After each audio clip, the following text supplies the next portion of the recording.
Committee is holding a hearing entitled Building a 100% Clean Economy, Opportunities for an Equitable Low-Carbon Recovery. Due to the COVID-19 public health emergency, today's hearing is being held remotely. All members and witnesses will be participating via video conferencing. As part of our hearing, microphones will be set on mute for purposes of eliminating inadvertent background noise. Members and witnesses, you will need to unmute your microphone each time you choose to speak. Documents for the record can be sent to Becky Tomlicek at the email address we've provided to staff. All documents will be entered into the record at the conclusion of the hearing, and I now recognize myself for 5 minutes for an opening statement. When we began the 100% Clean Economy hearing series, we set out to identify the challenges and the opportunities for our nation to achieve scientifically necessary pollution reduction targets. Over the past year, we have heard from experts about how to achieve these goals while strengthening our economy, creating new jobs and industries, modernizing our infrastructure, and addressing historic environmental injustices, all while transitioning every sector to a low-carbon future. When we began this work, we had a pretty good idea that wildfires, hurricanes, and extreme heat, all exacerbated by our changing climate, were serious threats to Americans' lives and our near and long-term economic outlook. But we had no way of foreseeing the COVID-19 pandemic. Closures due to COVID-19 have led to manufacturing reductions, supply chain disruptions, and decreased installation of clean energy and energy efficiency technologies. Prior to COVID-19, clean energy sectors were adding jobs at twice the rate of overall U.S. employment. Today, over 500,000 clean energy workers have lost their jobs. And undoubtedly, the pandemic has shed light on systemic inequities. Many of the people that have been most likely to lose their lives to COVID are also more likely to be unemployed because of it, more likely to experience harmful pollution in their communities, and most at risk to the dangers caused by climate change. It has never been more obvious that our collective climate response, future economic prosperity, and commitment to building a more just and equitable society are intertwined. As we continue to consider how these goals should be achieved, given our current circumstances, I believe it's imperative that we start with targeting federal investments to ensure that an economic recovery and clean energy transition will benefit workers and frontline communities while delivering a healthier and more resilient environment for all Americans. Throughout the 116th Congress, this subcommittee has heard many ideas to do just that. Programs in the committee's jurisdiction can support the creation of American jobs, especially in labor-intensive sectors like construction and manufacturing. This isn't some unrealistic dream. There are real and existing programs that can be leveraged. We just need to increase the scale of our ambition and the depth of our commitment. This includes investments to modernize the grid, retrofit buildings, manufacture clean vehicles, develop a modern energy workforce, and research innovative technologies. These efforts can also make us more resilient to unforeseen disruptions like COVID. For example, building domestic low-carbon manufacturing capacity can shorten supply chains while creating new jobs in emerging industries. These were ideas included in our comprehensive climate plan last year, and they make just as much sense today given their climate and economic benefits. And it may surprise some people, but in recent years, we've worked on a bipartisan basis on many important components of such a plan to support redevelopment of brownfields, remediation of Superfund sites, and improvements to water systems. These types of programs can be at the heart of our nation's recovery to put people to work modernizing and climatizing our infrastructure while reducing pollution, especially in frontline communities. Putting Americans back to work should be a top priority, but that is not the only important metric. We need to ensure that the jobs we are creating are of high quality. We need to create a support system for workforce development and training that isn't just putting people into transitional jobs, but into long-term careers. We need to make strategic and sustained investments to develop new industries that will employ Americans for decades to come. And we need to make certain that these investments reach all communities. While the need for action is as urgent as ever, we can be confident that this approach can have a meaningful impact. Much of the clean energy progress made in the past decade can trace its origins back to the historic investments of the Recovery Act.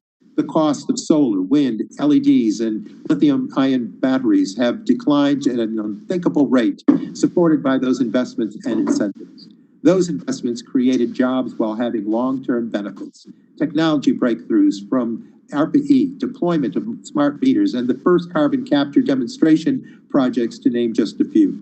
We are approaching 200,000 COVID deaths, and meanwhile, millions are unemployed. And we continue to see terrifying images of wildfires from the West and hurricanes from the Gulf. At our first hearing of the 116th Congress, I suggested that we were at an inflection point, and how our committee responds in this moment will define our nation for the next 1/2 century and beyond. This is truer today than ever before, and I look forward to today's discussion of the tremendous opportunities available to put Americans back to work in the short term while realizing the long-term benefits of a cleaner, more resilient, more competitive, and more just economy. And with that, I now recognize Mr. Shipkiss, our ranking member of the Subcommittee on Environment and Climate Change, for 5 minutes. Representative, please, your opening statement. Thank you, Mr. Chairman. For any community to be prosperous and healthy, it takes energy. I think there's no dispute on this committee that promoting economic recovery, growing an economy, building and spreading prosperity, themes of today's hearing requires that energy be both affordable and reliable. The American people overwhelmingly agree. Recent polling found Americans prioritize affordability and reliability over emissions reductions. The same poll found 50% of people could not afford an electricity bill increase of $15 or more, including 25% who said that they could not afford an increase of any amount. Higher energy costs also disproportionately hurt the poor more than the rich because low-income families spend a higher percentage of their income on those bills. The burden of higher energy costs is even more acute in communities of color. A study by the American Council of an Energy Efficient Economy found that on average, Black, Hispanic, and Native American households spend a much larger portion of their income on energy bills than white, non-Hispanic households. It's our responsibility as policymakers to closely examine the cost, effectiveness, and other impacts of environmental policies that affect energy. Failure to do this, especially when addressing climate change, risks harm to public health and hurts most of those who can afford it the least. Let's not lose sight of that today as we consider a low carbon recovery that aims to benefit all Americans. This is a laudable goal, but I think we should look very carefully and cautiously at any measures that rush towards a national energy transition that results in new insecurities and other problems. On August 14th and 15th last month, for the first time since its energy crisis in 2001, California's grid operator had to institute rolling blackouts for some 2 million people. This was because the state's supply of electricity could not meet demand during the later hours of the day. This is when the sun sets and the state's estimated 12 gigawatts of utility-scale solar no longer provides power to the grid. And so the grid operator has to draw upon other power sources if they are available.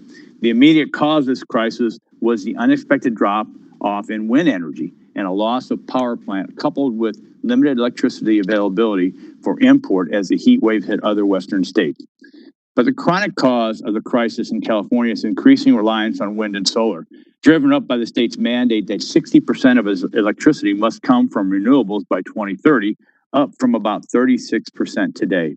This rush to green in California is driving out baseload generation, including clean nuclear energy, and locking in a system that its own authorities warn is more vulnerable to supply disruptions and that charges among the highest electricity rates in the nation. Tellingly, the Diablo Canyon nuclear power plant, which represents 20% of the state's carbon-free energy and 1,000 high-paying jobs, is scheduled to begin shutting down in 4 years. That state's overcapacity of solar and wind forced regulators to curtail Diablo's output, making it uneconomical, even though nuclear offers equally clean but far more reliable power than wind and solar. I don't think we want to impose California's green new normal on the rest of the nation. But what else are we failing to consider as we look at clean economy policies, especially policies that drive towards a mandatory reliance on renewables and electrification? One witness today, Dr. Michaud Foss from Rice's University's Baker Institute, will offer some important considerations that will help us understand more fully where these clean economy policies and depend on renewables and electrification are going. She will speak to the energy and economic security risks we face concerning the materials that will be needed for building out complex green energy systems. These include the critical minerals and raw materials for batteries and for components for wind and solar, as well as other systems and machines that make up our nation's energy and transportation infrastructure. A growing dependence on critical minerals in these new energy systems raises serious supply chain, national security, and economic security and environmental issues that have not received the attention they deserve. After 50 years of national energy policies that sought to protect Americans' energy security, it would be a shame to reverse all those gains we have made because we didn't confront the hard questions that proposed energy transitions rise. We can begin asking those questions this morning. Thank you, Mr. Chairman. I look forward to an informative hearing. With that, I yield back my time. You're muted, Mr. Chairman. Myself. I thank you, and the gentleman yields back. The chair recognizes now Mr. Pallone, chair of the full committee, for 5 minutes for his opening statement. Chairman Pallone. Thank you, Chairman Tonko. Today's hearing is the latest in the committee's series on building a 100% clean economy, which becomes even more crucial to the future of our country and our planet by the day. The images and the stories from the wildfires that are engulfing large parts of California, Oregon, and Washington are devastating. The destruction of homes and businesses and the loss of life is heartbreaking, and the fires are producing some of the worst air quality in the world. And these fires are climate fires. And it was disheartening to watch the president on the ground in California earlier this week, where he once again fully denied scientific facts. 2020 is on track to be one of the 2 hottest years, if not the hottest year on record. On the East and Gulf Coast, it's been a record-breaking Atlantic hurricane season. For the first time in recorded history, 18 tropical storms have formed before October, and now Hurricane Sally is predicted to drop about 30 inches of rain on parts of the Gulf Coast.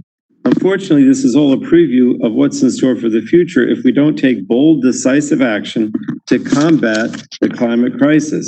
And now, as the COVID-19 pandemic has changed the economic landscape, the path to 100% clean looks different today than it did last year, but the science-based target of transitioning to a 100% clean economy by no later than 2050, which we adopted last year, is still important.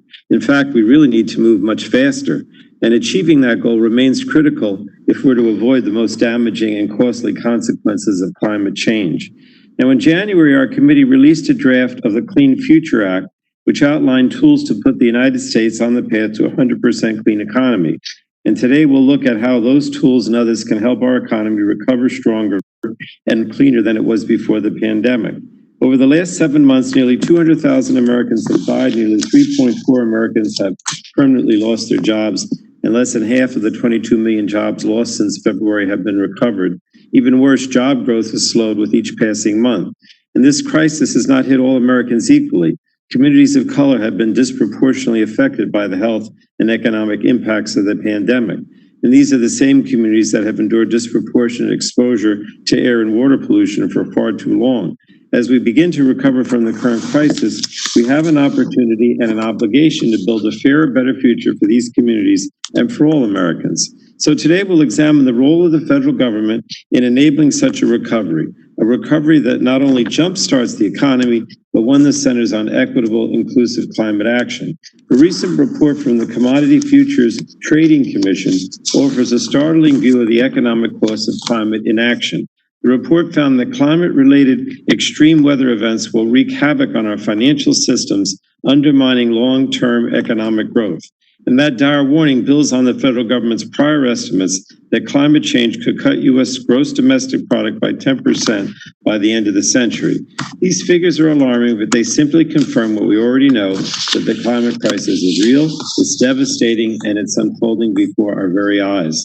The public health, economic, and climate crisis are all happening simultaneously, and we have no choice but to tackle all these challenges head on as we rebuild. We cannot recreate the problems I should say we should not recreate the problems of the past, but instead create a future that is cleaner, more equitable, and more inclusive. An ambitious recovery effort focused on climate action will give us the tools to build back better and stronger and create millions of new good-paying jobs. And I look forward to hearing from our witnesses about how federal support can reinvigorate our economy and put us on a path to a cleaner, more equitable future. And I just want to thank Chairman Tonko and also our ranking member, Shimkus and Greg. This hearing is very important, and obviously we spent a lot of time on climate change, both in the subcommittee and the full committee, and we need to continue to do so as a committee. So thanks again, Paul. I yield back.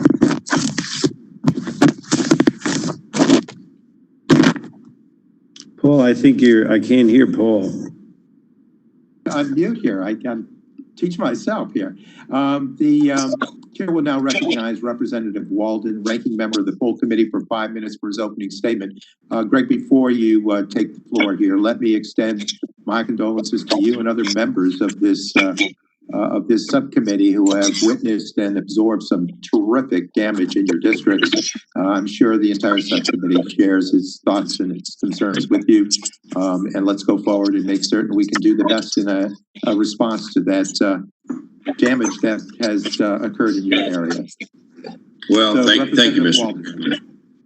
Thank you, Mr. Chairman, and thanks to all of you for your thoughts and prayers, especially for my constituents and those of Kurt Schrader as well, who have lost everything. This hit the poorest of the poor. Those with the least were wiped out the most, and so we've got a lot of recovery. It's a long road back, so I appreciate that. And today's hearing does come as Oregon and much of the West, California and Washington have suffered from these horrific and devastating wildfires kind of hitting us all at once. In Oregon, more than 40,000 people are displaced, lives have been lost, thousands of homes have been destroyed, and an area the size of Rhode Island has burned. Our hearts go out to those impacted by these catastrophic fires. Sadly, our federal forests have lacked proper management for years, resulting in our federal forests becoming tinderboxes.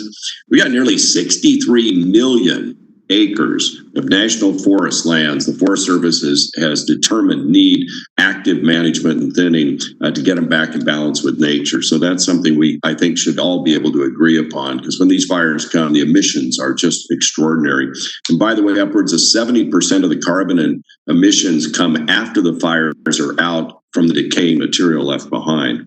Proper forest management reduces fire risks, lowers carbon emissions from fires, and it creates good jobs.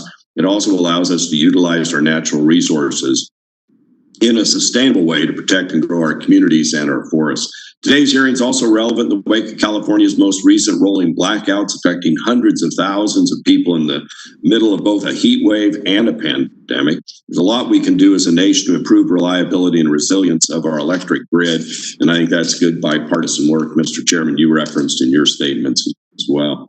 We have to prioritize energy security and affordability for consumers, as Mr. Shimkus said, and use experience in science as our guide for our energy policy. We share the goal of a clean economy. Republicans put consumers and innovation first as we balance many complicated issues impacting our economy, our environment, and national security. Regrettably, California's current energy crisis was predictable and it was avoidable.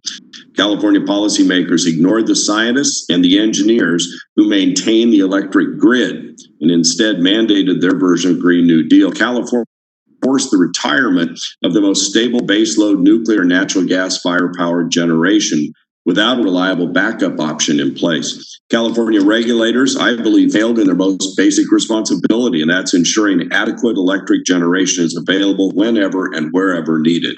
So as a result, hundreds of thousands of Californians were forced to endure rolling outages when they needed their electricity the most. And in fact, the Bonneville Power Administration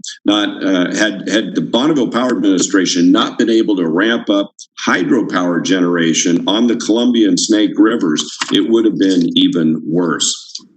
If California, the world's fifth largest economy, cannot keep the lights on during a heat wave, that's a serious warning for anyone considering placing these mandates on the rest of the nation.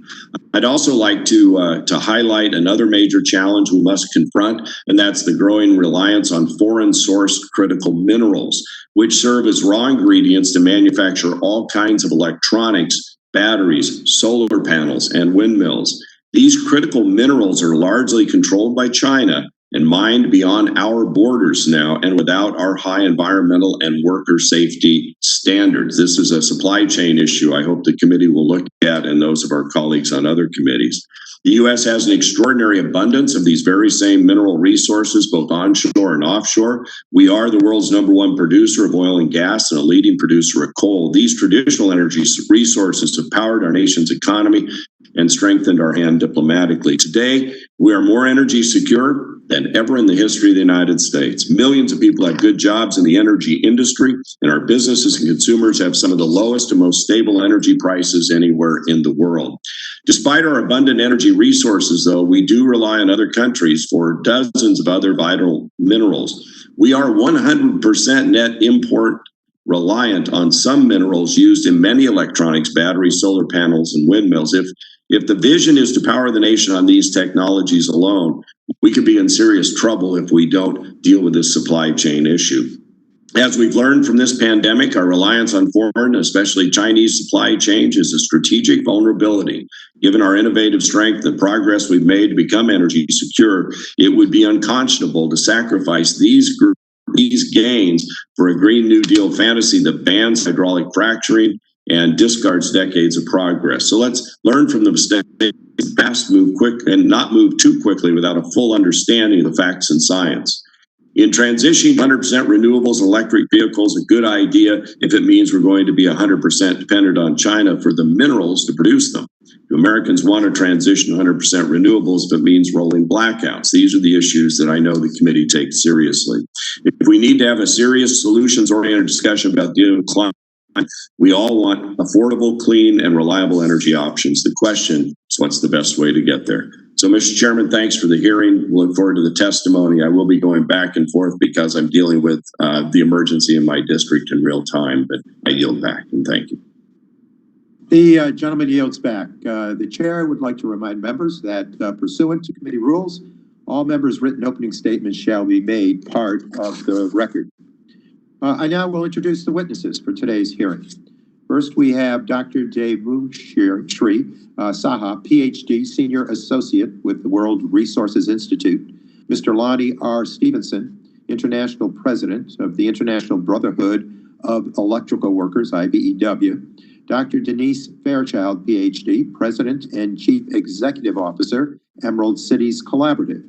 And finally, Dr. Michelle Michaud, Voss, PhD, Fellow in Energy and Minerals, Baker Institute for Public Policy at the Center for Energy Studies of Rice University. I will now recognize Dr. Saha for 5 minutes to provide an opening statement. Welcome again, sir. Good morning, Chairman Tomko, Ranking Member Shimkus, and other members of the subcommittee. My name is Devashri Saha, and I am a Senior Associate at World Resources Institute. Thank you for this opportunity. This year has been like none other, and I'm sure all of you here agree with me on that.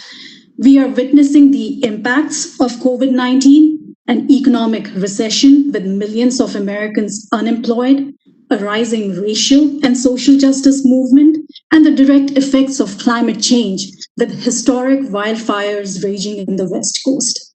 With all these intersecting crises, I want to talk about the important role that clean energy and other low-carbon technologies can play in enabling an economic recovery that benefits all Americans, that increases stability in the financial markets, and puts the United States on the path to a 100% clean economy.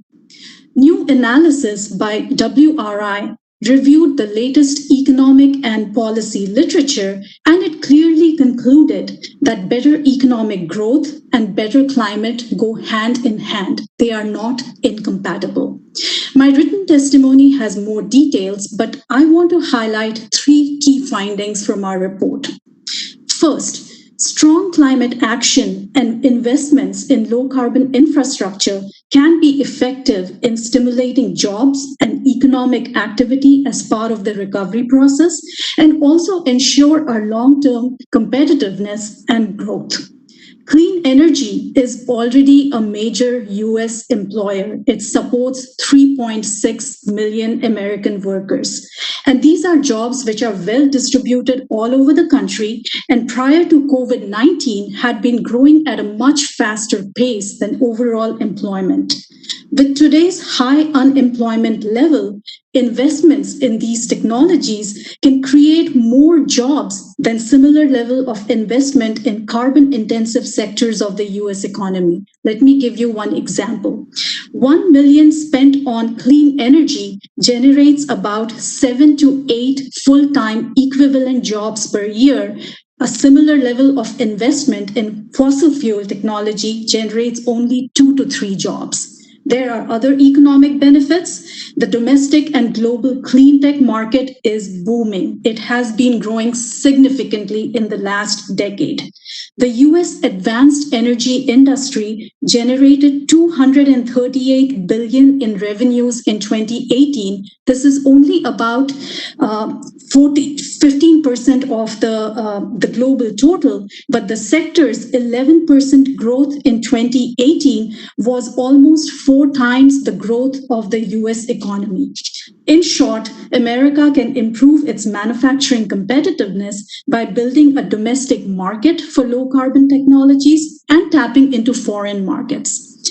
The second key finding is that delaying action on climate will further expose the United States to costly damages from climate impacts, air pollution, and other public health crises, as well as create instability in the financial markets, which is why it is so heartening to see that the financial sector is increasingly beginning to recognize the risks associated with climate change and also realize the significant opportunities that emerge from climate action. As Chairman Pallone said, the Commodity Futures Trading Commission put out a report which warned that climate change poses a major risk to the stability of the US financial system, and it has recommended that enacting a carbon price is the most important step that the US needs to take now. And it is significant that the report and its findings have been endorsed by some of the largest banks, asset manager and owners, big agriculture, including Cargill, as well as a major oil company. Which brings me to the third and final finding. The investments needed for the low carbon transition are significant, but the returns in economic opportunities, improved public health, and avoided climate catastrophes will far exceed the costs. America stands to benefit economically from taking strong climate action, which is why it is well past time for Congress to enact comprehensive climate legislation to accelerate America's transition to a clean, thriving economy. Thank you.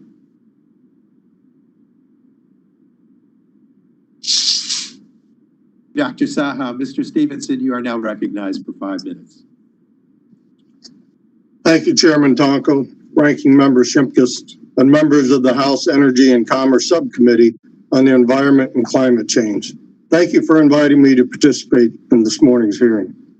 My name is Lonnie Stevenson. I have the honor of serving as the International President of the International Brotherhood of Electrical Workers. The IBEW is the largest energy union in the world. We represent more than 775,000 members in the United States, U.S. territories, and Canada who work in a variety of energy-related fields, including utilities, construction, telecommunications, broadcasting, manufacturing, and transportation. IBEW members are working on the front lines of the climate change. We are proud to be building and maintaining the zero and new carbon power generation sources, from large-scale solar installations in the desert of California to offshore wind farms off the coast of Rhode Island. Our inside wiremen regularly retrofit older buildings with modern energy efficiencies techniques that significantly reduce energy usage and lowers energy prices for consumers.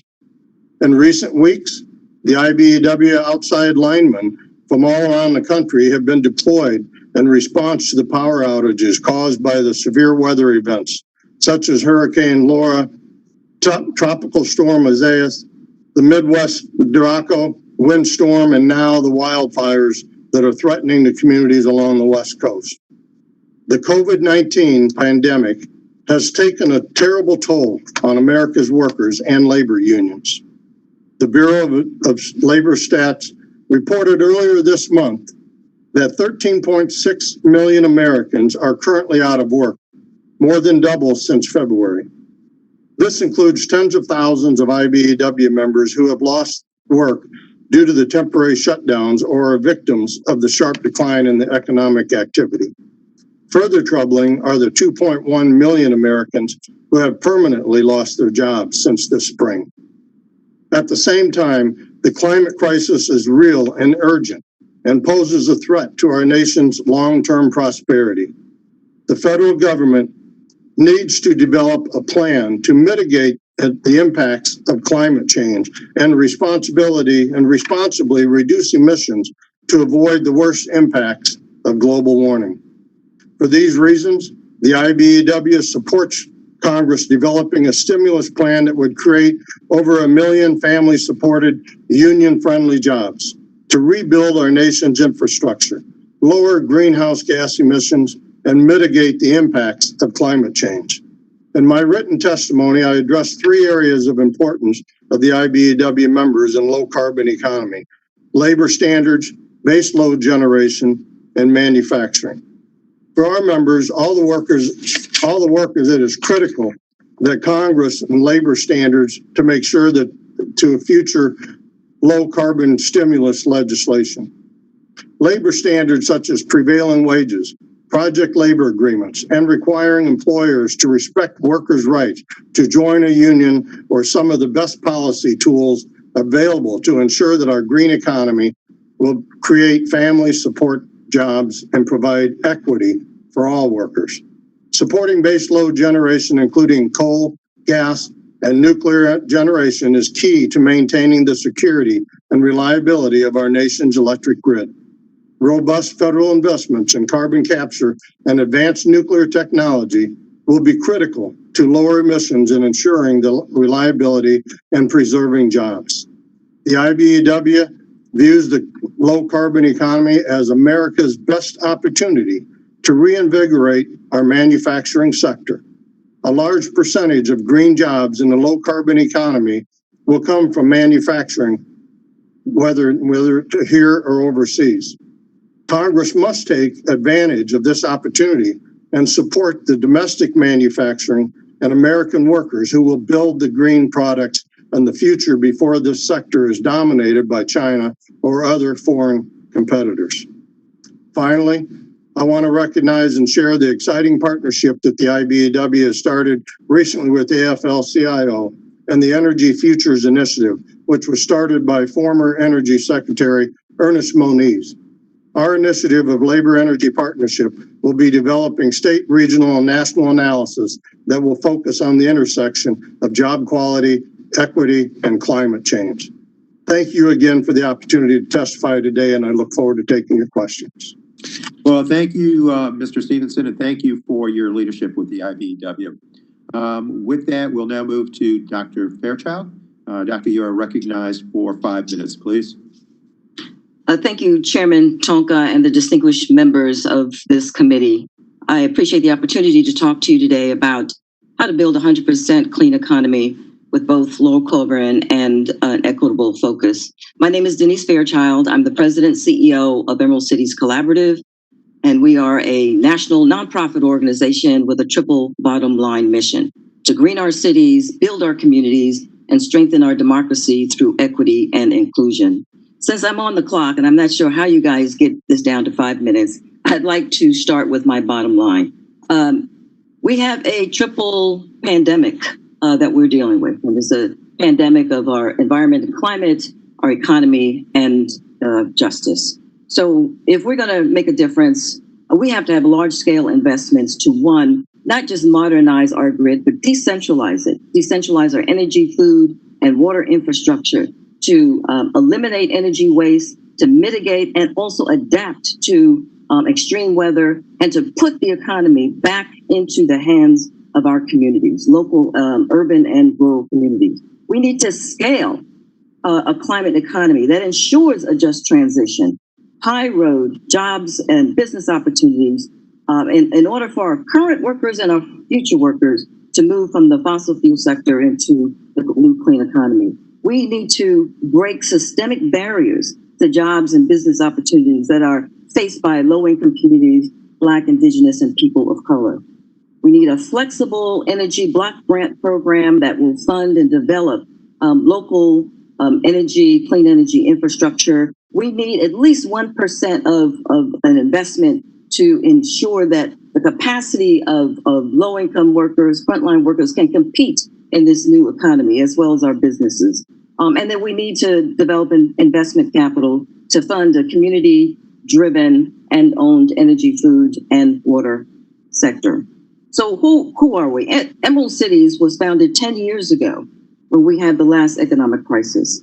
And it was really a coalition. We are a coalition of community, business, labor, and sustainability organizations to build a high road economy that worked at the intersection of environment, economy, and equity.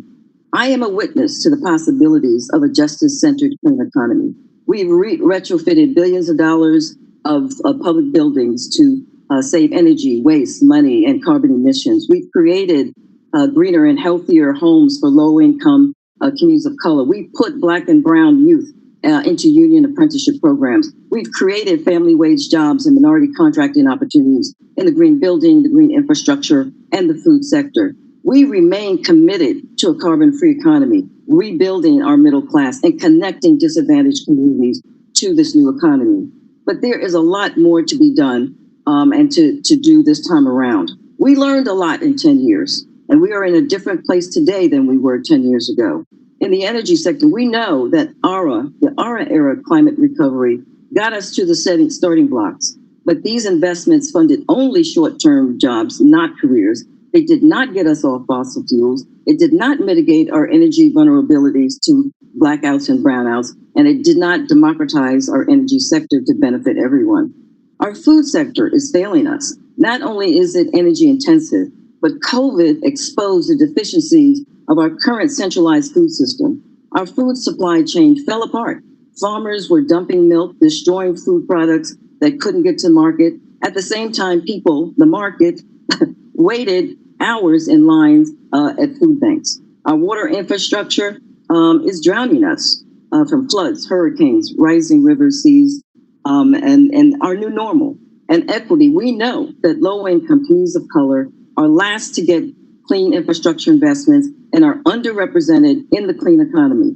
We will reproduce income inequalities, wealth inequalities, if we do not get rid of the structural impediments to high-wage careers and business opportunities for low-income Black, Indigenous, and communities of color. We have seen this work take place. It's happening all around the country. What we need, however, is a real commitment, a political will to not bounce back, but to bounce forward, to be 100% renewable and generative economy, to invest first in communities most impacted by climate, to create shorter supply chains that narrow the gap between producers and consumers, to use the best in our technologies to decentralize and create a distributive infrastructure that increase redundancy and minimize disruptions that we're facing, and to democratize our economy to be high road with labor and community standards. Thank you very much for this opportunity. I look forward to the discussion. Fairchild, you did that in 5 minutes, so thank you. I had about 10 minutes more, though. Okay, thank you. We now move to Dr. Michaud Voss. You're recognized, Doctor, for 5 minutes, please.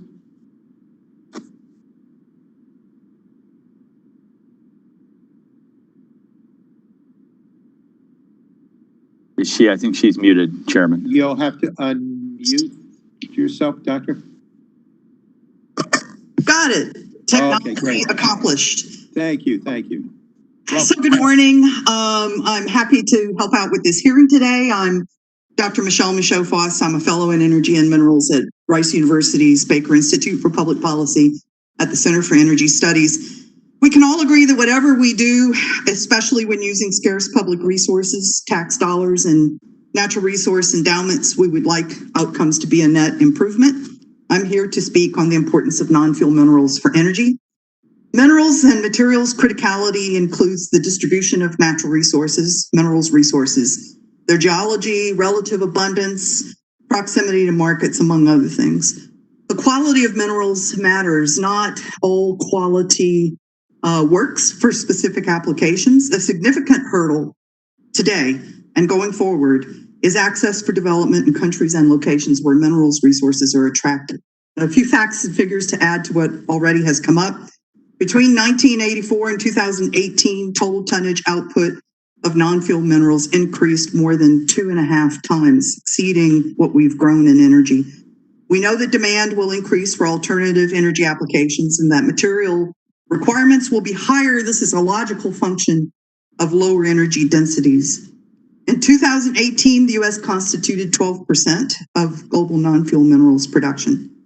We at the Baker Institute are currently tracking 41 minerals, including basic metals like copper, minerals essential for catalysts and magnets like the rare earths, minerals for catalytic converters and hydrogen fuel cells like the platinum group, minerals that could be used for advanced batteries and solar PV like niobium, indium, and others. We are among the top 10 producing countries for only a few. We are a large consumer, and so our demand exceeds what our domestic supply chains can serve. And finally, advanced materials for high-performance electric power grids and equipment will expand our list of minerals. There's a lot going on in that space that we need to attend to. With respect to critical mineral security, in my view, we should consider the following. One is price risk. In recent years, the prices of traded energy and non-fuel minerals have converged. There are good reasons for this. Both of these are linked to GDP. Higher minerals prices means higher cost energy and vice versa. The next one to worry about is supply chains, mines to wheels or mines to plugs and beyond, including end of life. International shipments of lithium battery products already rival those of traditional fuels in global extent. Nearly 80% of battery manufacturing is located in China. All of the raw materials for that battery manufacturing are sourced well beyond China, it's already mentioned. This largely explains why lithium batteries are cheap, by the way, it's the Chinese capacity. Supply chains for end-of-life, decommissioning, recycling, and disposal have their own ESG risks and uncertainties. Recycling could reduce raw material demand. Globally, we currently recycle less than 5% of lithium battery product. Environmental security, roughly 80% of lithium-based battery capacity in China is supported by nearly 3,000 coal-fired power plants, the backbone of China's electric power grid. This means an output of CO2 emissions that rivals everything that we produce in our domestic oil and gas system, which we're in the process of lowering. Sulfur hexafluoride, I don't know if the committee has dealt with this. SF6 is an insulator for electric power switchgear and electronics. It's a more powerful GHG than carbon dioxide or methane. It does not decay in the atmosphere and it will increase with electrification. Geopolitical risk, we've had long experience with oil import dependency. Our domestic petroleum and natural gas abundance has provided relief. Our import dependence for raw materials and alternative energy components such as wind turbines and motors, solar PV, and batteries is very high. This presents a distinct security trade-off in making a rapid shift away from our legacy energy fuels. Import dependence also affects our trade balance and represents a leakage of economic wealth from our country. With respect to mining and minerals processing, attention to ESG risks is growing. We believe that these can be done well. We think governance matters, and this is a subject that I hope we come back to. Mr. Walden basically referred to this in terms of our regulatory oversight. We submitted a brief with Missouri Science and Technology for the G20 meetings. We have 5 recommendations in those that I'll share with you quickly. One is that we should include non-fuel minerals in G20 discussions. The second is that G20 members should fund research to develop a uniform minerals criticality index, that they should promote transparency of critical minerals, that members should engage relevant multilateral agencies to foster technological collaborations, and that we should commit to share best practices on mining and minerals processing. And we would like to mention the Energy Resource Governance Initiative that we have here in the US and that we're sharing with other countries as an example. Thank you. Thank you, Dr. Michaud Foss, and thank you again to all of our witnesses. Thank you for sharing such great perspective and information with us. We'll now move to member questions, and I'll start by recognizing myself for 5 minutes. I'll start by saying I don't think anyone believes the transition to a 100% clean economy will be easy. If it were, we wouldn't have had all of these hearings and sought expert testimony over the past 18 months. So I appreciate Dr. Michaud Foss's testimony, and I'll mention that I recently introduced a bipartisan bill to support RD&D to recycle and reuse critical materials from energy storage systems. I'm happy to discuss that effort with any of my Republican colleagues because I truly believe it is critical that when we identify a potential challenge, we must try to work together to overcome it. But this morning, I want to focus on the opportunities. Let's see if we can identify some programs ripe for federal investment, which could support well-paying jobs, transition us to a cleaner economy, and indeed lead to more equitable outcomes for all Americans. So, Dr. Saha, are there opportunities for emissions reductions in domestic manufacturing if we support deployment of zero-emission school buses?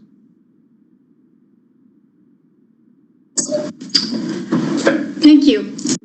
Yes, I think in any forthcoming economic recovery, stimulus packages, or infrastructure bill, focusing on a few key areas can lead to not only emission reductions potential, but also economic benefits in terms of creating jobs, long-term economic resilience. And earlier this year, WRI had identified 5 key areas, and one of them actually includes investing in public transit and transportation infrastructure, then also investing in manufacturing electric school and transit buses. They can not only reduce operating and maintenance costs, reduce CO2 emissions, and avoid emissions of harmful local pollution with negative health impacts. These can also create jobs in the near term, especially manufacturing jobs, and they can position the U.S. as a leader in the growing zero-emission vehicle market. So definitely the answer is yes. Thank you. And Mr. Stevenson, if federal investments included strong labor standards, could IBEW members find job opportunities building and maintaining the network of charging stations that would be needed to support those given buses? Well, yes, there's no doubt there's going to have to be a huge infrastructure investment to install charging stations really across the country, not only for the buses, but for other vehicles as well. And so it should provide many job opportunities, I think, hopefully for our members to install all those charging, not only along the highways, but also in the homes and, in the businesses and the schoolyards, wherever they have those buses. Obviously, we have to have charging stations for them to recharge. Thank you. And Dr. Fairchild, in the communities in which you work, would deploying new clean buses and reducing tailpipe emissions from heavy-duty vehicles check all of the boxes we're discussing today? Oh, absolutely. As you know, there are frontline communities of color live close to all carbon emission land uses, and it would be substantial, particularly mobile sources of air pollution, if we were able to mitigate that. But I also think that it's important that if we make those investments must be large enough so that not only can we get our union brothers and sisters back to work, but it's got to be enough so that they open up their opportunities for and create access for low-income communities of color to also be a part of those economic opportunities. Great. So this isn't some unrealistic dream we're chasing. There really are federal investments that could be made to support these 3 goals. Let's try to cover a couple more examples. Dr. Saha, your testimony mentions how grid investments, such as building high voltage transmission lines, can create jobs and other economic benefits. Is this also important infrastructure for decarbonizing our electricity sector? Yes, absolutely, yes. Especially when we keep in mind the context, right? We have a growing need to advance energy efficiency. We have to integrate increasing amounts of renewable energy onto the grid, and we have to keep pace with new demands for electricity, including from electrification of the transportation and building sectors. So definitely modernizing the electric grid infrastructure is not only an important investment opportunity, but also critical for decarbonizing the power sector. Just want to quote one stat here that transmission investment ranging between 12 billion and 16 billion annually through 2030 could stimulate about 30 billion to 40 billion in annual economic activity and create 150,000 to 200,000 full-time jobs each year. Thank you. And Mr. Stevenson, my time's run out, but if you could just maybe perhaps share with us in written form back to the committee how your members would benefit from a build out of our nation's transmission infrastructure. I think that would be important. Or you might even share it with some other of my colleagues this morning. But my time is up, and we'll now move to recognize Mr. Shimkus, our subcommittee ranking member, for 5 minutes to ask questions. Representative? Thank you, Mr. Chairman, and it's a great hearing. So, Lonnie, I want to go to you first, and I appreciate your work, especially in our push to finalize Yucca Mountain and really get the federal government to actually comply with the law. So my thanks to that effort. The high quality and well paid workforce that would continue to then go to Nevada to help finish that project. Now I understand that there's roughly 14,000 IBEW members work at about 40 nuclear power plants around the country, and I have a photo of the disposition of these nuclear power plants around the country. Some are closed, some of them are planning to close, some of them are been rolled back because of state activity. Your workers are in these plants. What are the benefits of nuclear power across our country? Well, thank you, Representative Shimkus. It's always good to see you in Illinois and yourself. Amen.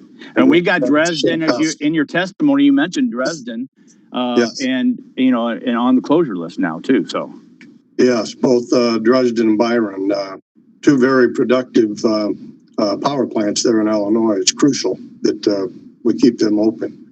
I think nuclear power is a huge piece of the puzzle, if you will. As we've talked, as we do the transition to the renewables, we still have to have strong, reliable baseload. And of course, nuclear zero emissions when it comes to cleaning the emissions.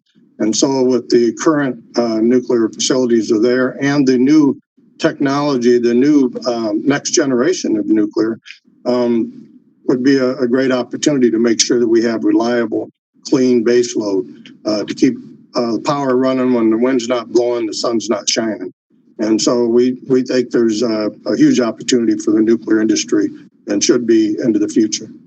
Yeah, so I would hope in our discussions we would work with the majority to try to make sure we somehow incentivize nuclear baseload because of zero carbon emissions. And that baseload, as everyone who's followed the grid, is critical. And really the whole deployment, if we're going to transition, we need some solid big numbers of electrons flowing on the grid while we move up and down the rest of the supply and demand chain through renewables.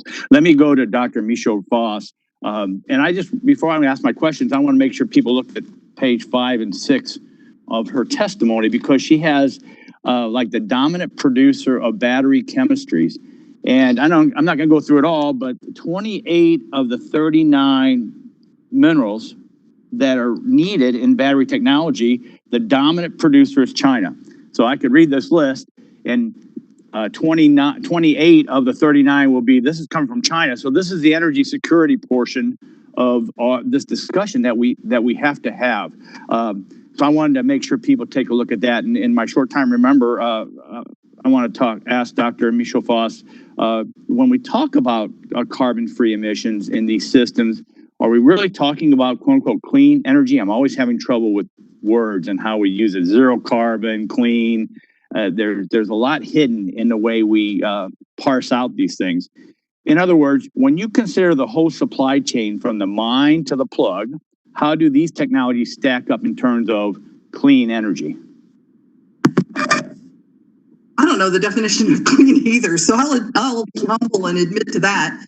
I think everybody's got their own, but if what we're looking at is reducing measurable quantities of certain things, gases from emissions, or even other things that we're concerned about, I think again, Mr. Walden's comment about governance.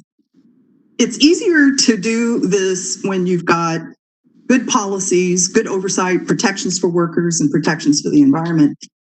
And I think the interesting thing watching these debates in the United States is the extent to which we know how difficult it would be to revitalize the mining industry and minerals processing in the United States, or much less manufacturing for that matter, for everybody who would like to use manufacturing as a way of creating jobs and wealth around all of this. But yeah, we're the best positioned country to do that. Us and other countries that all have difficulty dealing with public opposition to extractive businesses. Yeah, let me stop. My time's almost expired, but let me just end with this, in that there have been some people, a senator friend of mine, who said the next energy revolution will not come from mine. And I would beg to argue in that all these precious minerals and metals are coming from a mine. So mining is still going to be part of this debate, and energy security and is important. So that, Mr. Chairman, I ran over my time. I appreciate it, and I yield back. Thank you. The gentleman yields back. The chair now recognizes Chairman Pallone of the full committee. Chairman, for 5 minutes to ask questions. Thank you, Chairman Tonko. I wanted to ask Dr. Saha a question and then go to a second question with Mr. Stevenson, so try to get both of them in. But Dr. Saha, the transition to a low-carbon economy is more important today than ever before, and I mentioned in my opening remarks that we're facing 3 overlapping crises: a pandemic, an economic collapse, and a climate emergency. And it's critical that we provide relief to communities battered by the COVID-19 pandemic and the destructive impacts of climate change. So I wanted to start by asking about the role of the federal government in transitioning to what you describe as the new climate economy, especially given the crisis that we face. The pandemic has fundamentally altered our economy, but would you agree that reaching a net zero emissions by 2050 is still as important as ever, or maybe even earlier, as some have suggested? And if so, in the absence of federal leadership, will this transition happen fast enough and at sufficient scale to both meet our climate goals and provide the economic benefits you describe in your testimony? I know we could spend an hour or two on it, but if you could just spend a couple minutes. So, again, let me give you a little bit of context. Between 2005 and 2018, US carbon emissions reduced by 12%, okay? And that's admirable. But we have to keep in mind that much of this decline came from fuel switching from coal to gas in the power sector. So this is what happened between 2005 and 2018.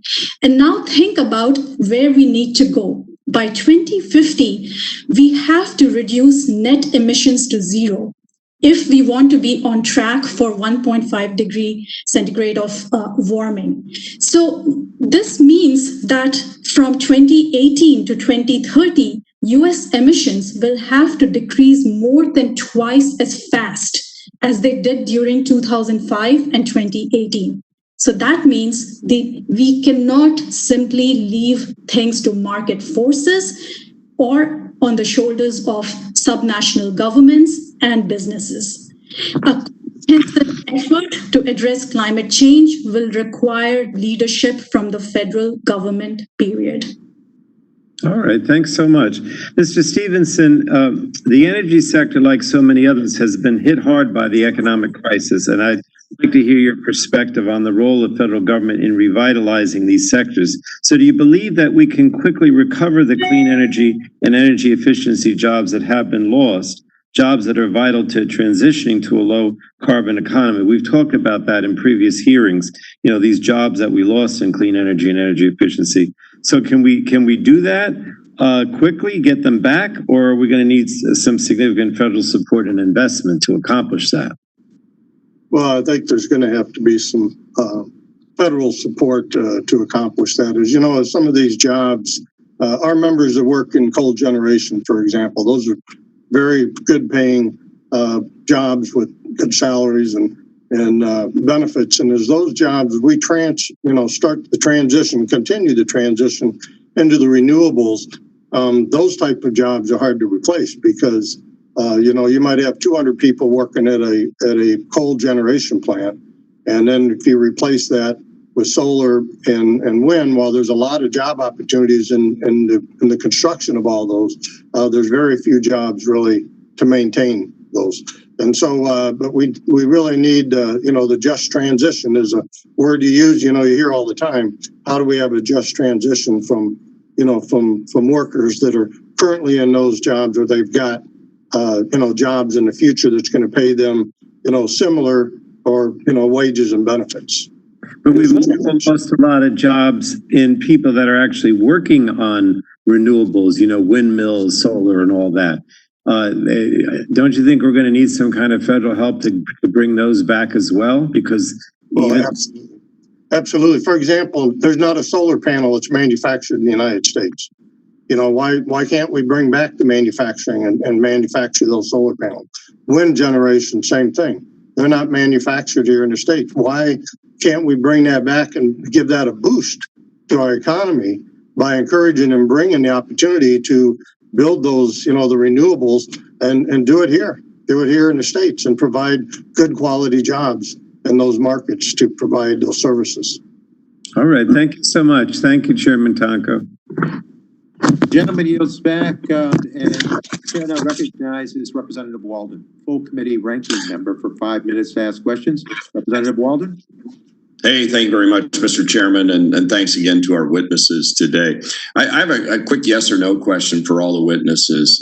In the Northwest, obviously, we rely on a lot of hydropower in their efforts to take out that hydropower, especially the Snake River dams. And I just wondered, yes or no, do you or the organizations you represent support removal of the Snake River dams and the hydropower it provides?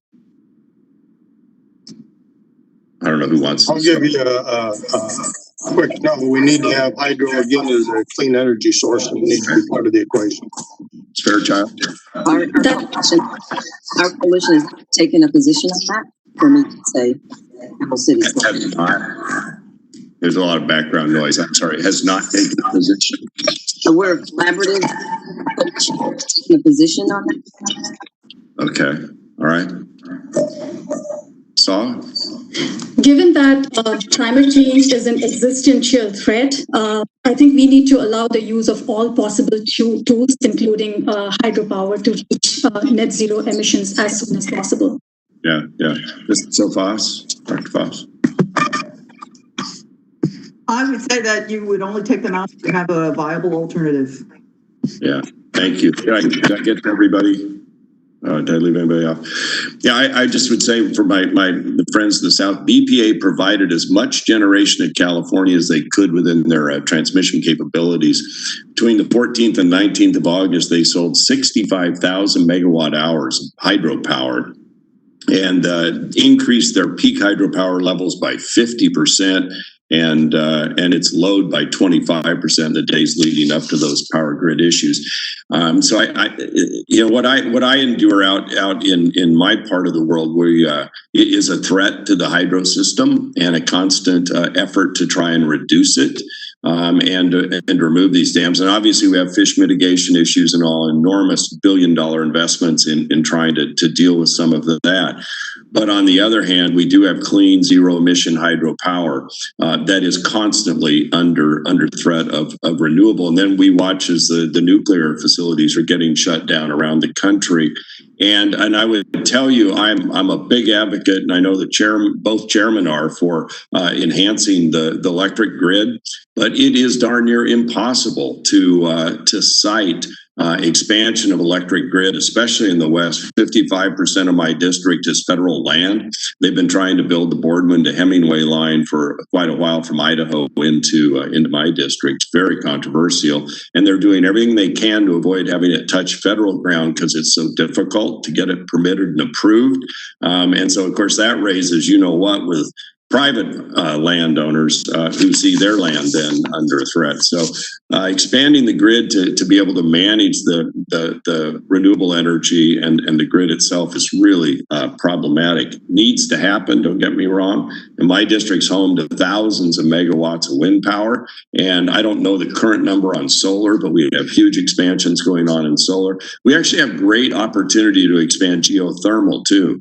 But a lot of that, again, is on federal land. These are very controversial issues politically when you try to do anything on the federal ground. But in the West, so much of our states is federal. It's something I think we have to address. One other question to Dr. Michelle Foss. Let's start with some facts. Here in the U.S., we're blessed with a rich diversity of these energy sources. If you look at total energy consumption in 2019, 80% came from fossil, 8% from nuclear, 11% from renewables. And the share of energy that comes from renewables is projected to grow in the years ahead. But if we just look at electricity generation, only 7% came from wind and less than 2% from solar. So there are obviously efforts to ban the other fossil fuels along the way. But if we were to rapidly phase out use of fossil energy, how do we replace that 80% of our energy mix? Can you speak to that?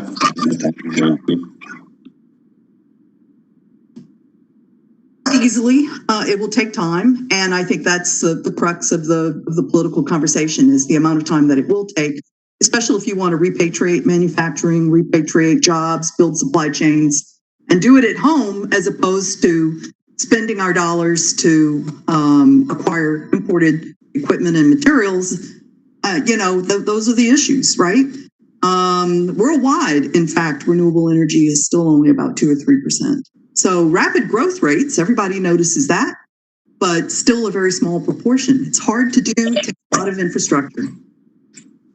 I appreciate that because I think that is the challenge. We all want to use the latest innovative technology with the least emissions, but getting from here to there is I think where the debate is. How quickly can you do it and not risk rolling blackouts or other issues? My time's expired. Mr. Chairman, thanks for your thoughts on my district and your continued leadership on these issues. I yield. You're most welcome. The gentleman yields back. The chair now recognizes the gentleman from California, Representative Peters, for 5 minutes, please. Thank you, Mr. Chairman. I'd like to discuss a strategy that I haven't heard much about recently, but it's a fundamental component of any effective climate change mitigation policy, and that's a price on carbon. If we're going to save this planet, we need to change the behavior of every decision maker throughout the economy, from the largest corporations to each of us individuals. And one of the best ways to incentivize this collective solution is to put a price on carbon either through a cap and trade like California has or through a carbon tax. Those of us who represented the United States at the UN climate conference, COP25 in Madrid last year, heard this over and over again from economists and heads of state alike. Markets need clear price signals to transition to a low carbon economy.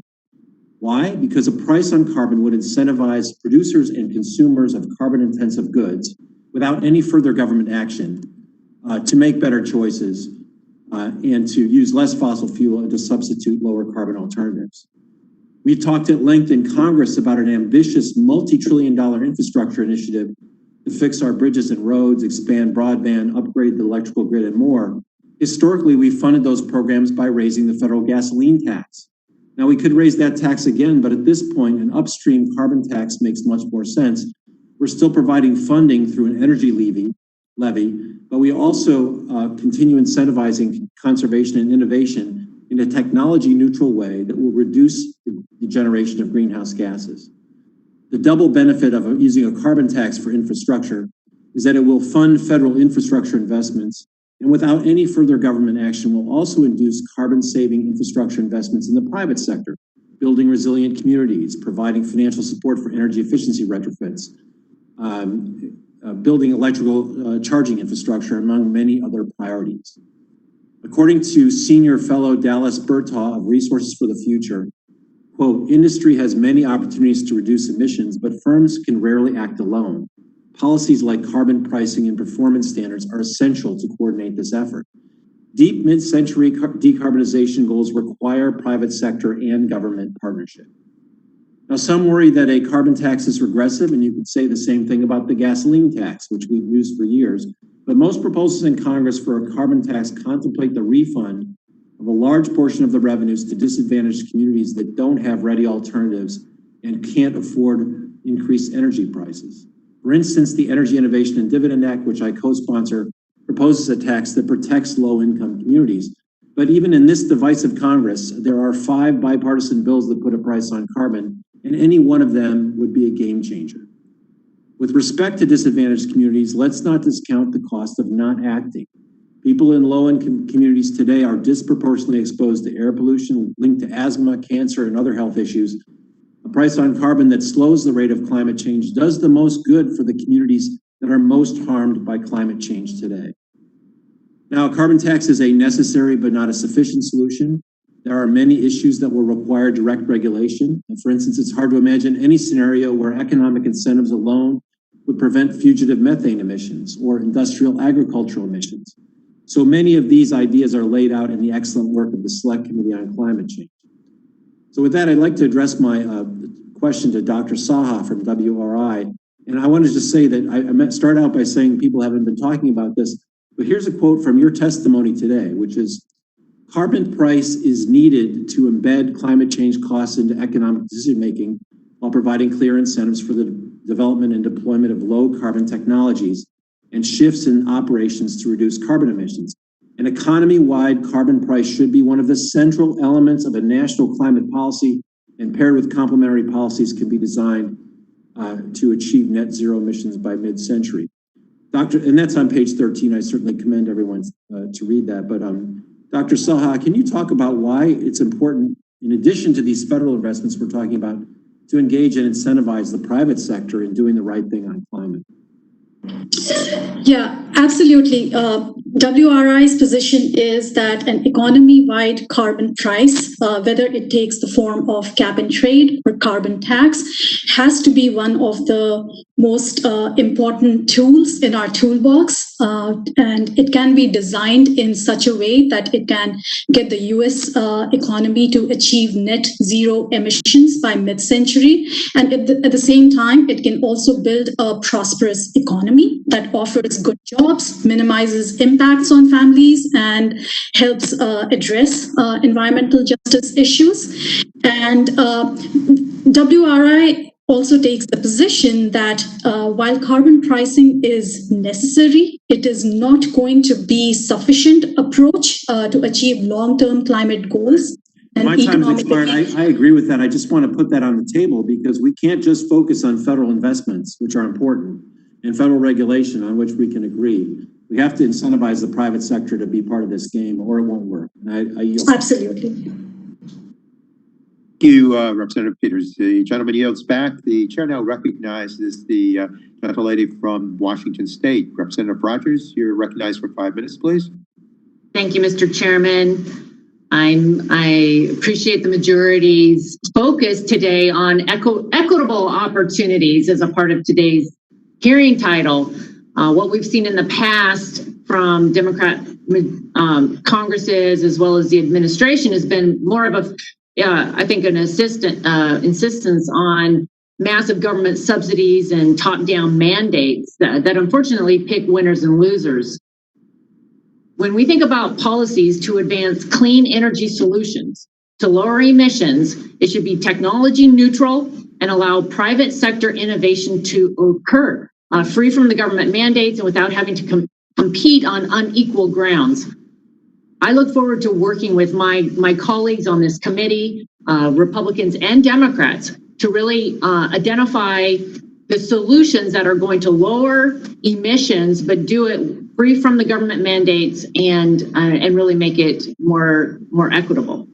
As we consider policies to promote renewable energy technologies compared to other energy solutions, it's critical that we examine their entire life cycle and the impact their manufacturing, components, and materials have on the environment.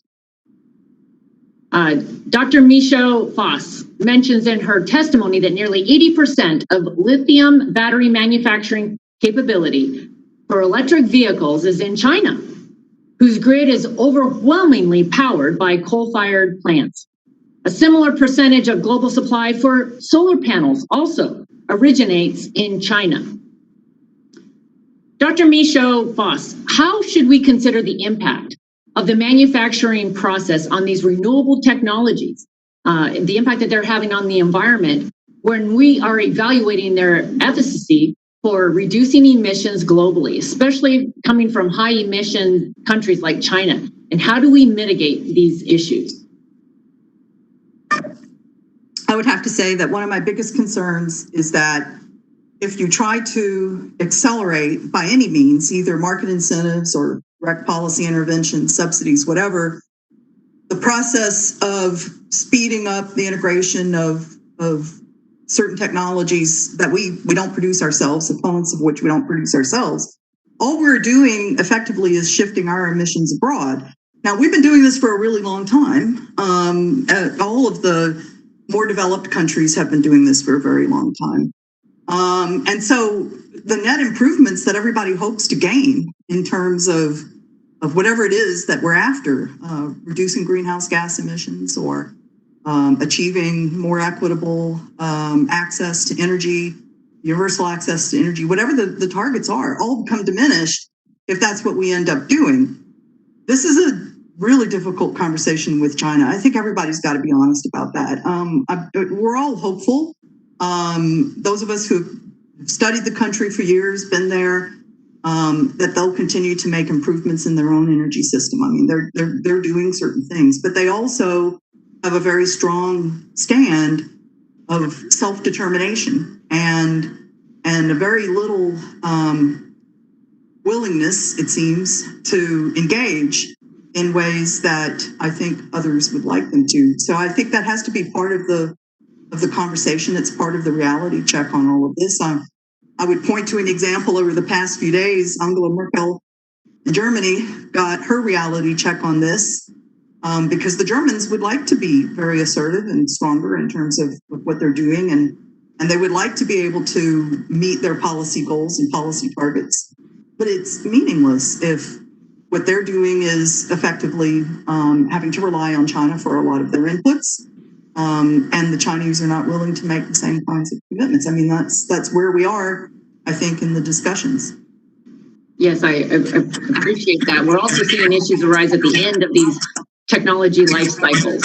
According to some estimates, there will be 600,000 tons of waste batteries removed from EVs by 2025, 78 million tons of solar panel waste by 2050. As we continue to compete with China and producing critical materials and manufacturing clean energy technology, recycling could help us reduce waste and increase our ability to compete. Dr. Michaud, some have said that recovering usable materials from discarded devices remains impractical, especially because they are not made in our parts. Do you agree with that view? And how clear is it whether a profitable industry will be born in time to prevent clean energy from adding to the planet's already growing pile of waste? Well, do you want me to answer? The clock is over. Let me just say quickly, there are a lot of ideas. There's good work that's being done on recapture and recycling.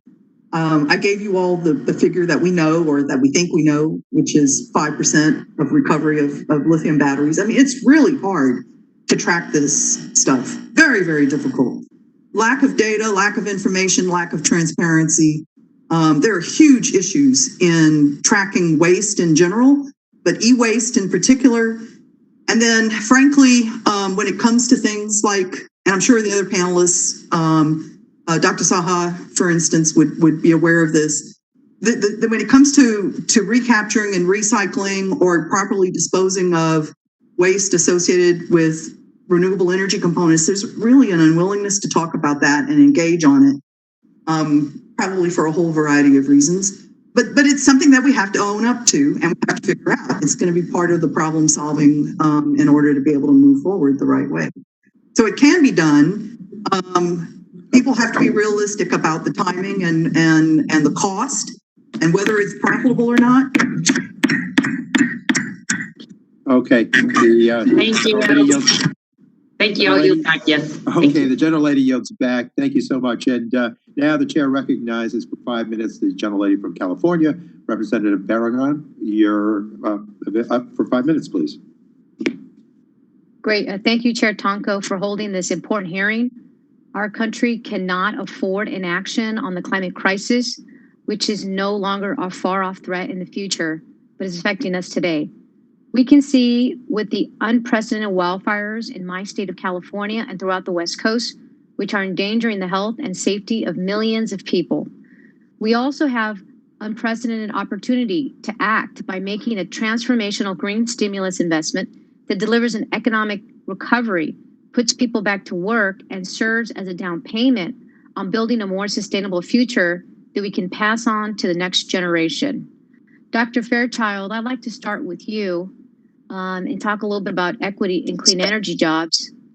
I want to first start by thanking you for your past work in Los Angeles on community development and job training for underserved communities like those that I represent. My district is the 4th poorest district in California. It's critical we center equity in any green stimulus investments we make so that the communities most in need of jobs can benefit. Can you discuss model programs or policies at the local and state level that we can adopt alongside green investments to make sure communities of color aren't left behind? And those are policies we can adopt on a federal level. Thank you very much, Congresswoman, and LA's my home, so I'm going to do as much as I can to help your district. We have a number of innovative programs, and first, the thing that we have to recognize is that communities of color are underrepresented in the construction industry. We're underrepresented in the environmental sector. We're underrepresented in the energy sector.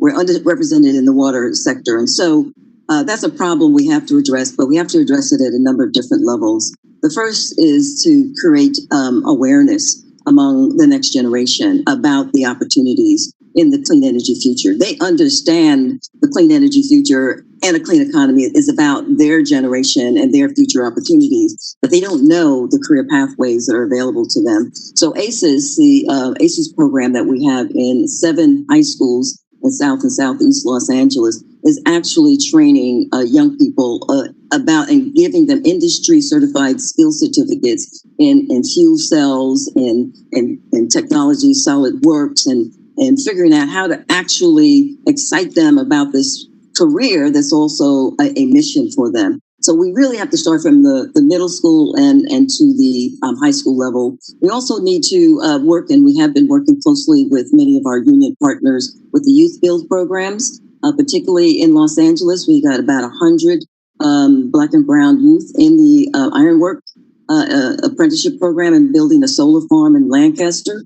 And then we're also working with small minority women and veteran-owned contractors. We must invest in these contractors, or else in 5 years they will be out of business if we don't teach them about the new technologies that go with the clean energy. There's new software, there's new equipment, and new materials, there are new building codes, and they're still dealing with legacy issues in terms of access to capital as well as bonding and insurance. So this initiative really requires that level of investment. Great. Thank you so much, Dr. Fairchild. Dr. Stevenson and Dr. Saha, over 490,000 clean energy workers remain jobless since the pandemic hit, including over 84,000 workers in California. Can you describe the most effective policies and investments we can enact today to bring these jobs back? Well, I think quick answer obviously is, we've got to get the funding, get these things back up and running again. It's unfortunate, the pandemic has slowed down a lot of opportunities for our members to continue to work in the renewable energies. However, there's still a lot of work going out there. We're still doing a lot of solar. We're still doing a lot of wind. And I just think that the drive to move into the renewables is going to move us in that direction, I think, naturally. And I'll just add that there are few areas which can actually, where investment can be helpful. So, for instance, targeted expansion of energy efficiency and energy assistance programming can provide several benefits. It can put people to work immediately in quality jobs. It can contribute to a clean energy future and also provide relief to struggling households by alleviating energy costs. Similarly, investing in public transit and transportation infrastructure can create jobs and economic growth. Investment in renewable energy technology, especially by extending the tax credits for these technologies, can be really helpful. So there are a few areas that I think Congress should be focusing attention on. Great. Mr. Stevenson, IBEW represents, I apologize. I believe I'm over my time. And so with that, Mr. Chairman, I had, of course, a lot of more questions, a very important hearing. Thank you for holding it. And with that, I yield back. Well, thank you for participating. The gentlelady yields back. The chair now, recognizes the gentleman from West Virginia. Representative McKinley, you're recognized for 5 minutes, please. Thank you, Mr. Chairman. Well, it's only a matter of time. The Democrat leadership simply can't let the crisis go to waste. Now, what am I talking? What do I mean by that? Let's go back. I'm unaware that any industrialized nation, any other in the world, has hijacked this healthcare crisis as an excuse to fundamentally transform their energy mix. But that's exactly what's happening here. Now, even China, we talk about China and it focuses on renewables. That's true. But at the same time, they're investing, they're putting, if you look at this headline, they're talking about putting an investment in coal-fired power plants is equal to or better than the renewables. They're going to be producing enough coal-fired power plants, the equivalent of all of the Eastern European Union. So there's where we are. Now, if we're trying to represent, are sensitive to people losing their job, where was that compassion over the years as the coal industry all across America? In 26 states, we mine coal. What happened to them when they lost a very similar number of jobs with it? What about towns like Hazard, Kentucky, Gillette, Wyoming, or Welch, West Virginia? Welch, West Virginia is an example. It only has 1,700 people. There are no other job opportunities in Welch, West Virginia. And they're sitting there with a poverty rate of 27%. There are only 1,700 people living in the town. It's got a 35% minority population. But yet, if we fulfill this mission of going to 100% renewables, what happens to Welch, West Virginia, or Hazard, Kentucky, or Gillette, Wyoming? I think we have a moral obligation to protect them. But let me switch my question now to Dr. Foss, because I've been listening to this diatribe from the other side on this for close to 10 years. Dr. Foss, can you assure the American public that if our country does indeed achieve 100% renewables, once we reach that 100%, that we will have no more wildfires, no more hurricanes, no more droughts, and the oceans won't rise? Can you say yes or no? I don't think anybody could make that claim. Well, that's what they're doing. They're saying that we've got to do this so that we can achieve, we won't have wildfires on the West. Those wildfires are horrible.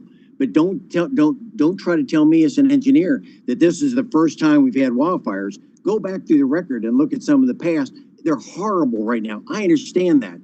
But the idea is being perpetrated to the American public that if we go to 100% renewables, we'll stop the wildfires. We'll stop the hurricanes. We won't have that hurricane season on the East Coast anymore. We won't have droughts. Thank you for your answer on that. Let me go to a second question then. Also, well, I think you touched close to it. I want to understand, because by 2035, we're going to be, the Democrat leadership is trying to go to 2035. There will be 100% carbon-free emissions at our power plants. So my question is, that means we're going to rely on renewables, which is eventually, that's fine. We want to be at renewables eventually, but we need this bridge of using our fossil fuels to bridge to that. So my question is, by 2035, will we have enough domestically produced, and that's the operative, domestically produced critical minerals to produce 100% of our power generation with renewable resources in just the next 10 years, 15 years? Do you think we can do that? No, Frost. the issue, of course, is not just the raw material supply, but also the manufacturing capacity. Can you amplify more on that, if you could, please? I've got a minute. I want people to understand that I know the goal is aspirational, but when they put it in a statute by 2035, are we going to be able to achieve that? And the fact is, what effect is that going to have on droughts, wildfires, and the rest? None, as I can understand. You're asking a tough one. I mean, the problem is this: there's a lot of uncertainty, and I think that people want to do things that they feel provide us humans with some control, and I think that's understandable. I think the political debate is what makes the most sense, given what gets on the most votes when they gin up their base. Isn't that what this is all about? Just ginning up your liberal base to attack fossil fuels. I'm not privy to the strategies of. All right, Mr. Chairman, I've run out of time on this. I yield back the balance of my time. Thank you. Okay, we thank you for your questions. And now the chair will recognize the gentlelady from Delaware, the great state of Delaware, as she would say. We recognize Representative Blunt Rochester. Please, for 5 minutes. Thank you, Mr. Chairman, for calling this important hearing, and thank you to all of the witnesses for your testimony here today. As has been said, our nation is facing a plethora of crises right now. The COVID-19 pandemic, all-time high unemployment numbers, and climate change. On top of that, the systemic racism that is deeply woven into the fabric of our society exacerbates these crises for people of color. Watching the wildfires in the West that my colleagues shared with us earlier, and knowing that we are simultaneously bracing for the worst hurricane season in decades, the urgency to address climate change couldn't be any clearer. We don't know if we will avoid a wildfire, as was just said, but we can mitigate them. There are some things that are uncertain, but what is certain, we can and we must act, which is why I am proud of Delaware's Attorney General, Kathy Jennings. Earlier this month, she filed a suit on behalf of our state against the fossil fuel industry for its role in exacerbating climate change and the damage it has caused to Delaware's environment. We must act swiftly and boldly. Right now, we have an unprecedented opportunity to build our economy back in a cleaner, healthier, stronger, and more equitable way. And we need jobs that are not only helping us to fight climate change, but also create family-sustaining wages and are accessible to all Americans. Dr. Fairchild, in your testimony, you described the need for equity-first strategies to address ongoing climate crisis. And I agree. Can you elaborate on why it's so important for the federal government to prioritize investment in environmental justice communities? Thank you, Congresswoman, for the question. Well, first of all, communities of color are, as we all know, the first and most impacted by climate change, and we're most impacted by the effects of COVID. We're most impacted by the challenges of inequities and justice.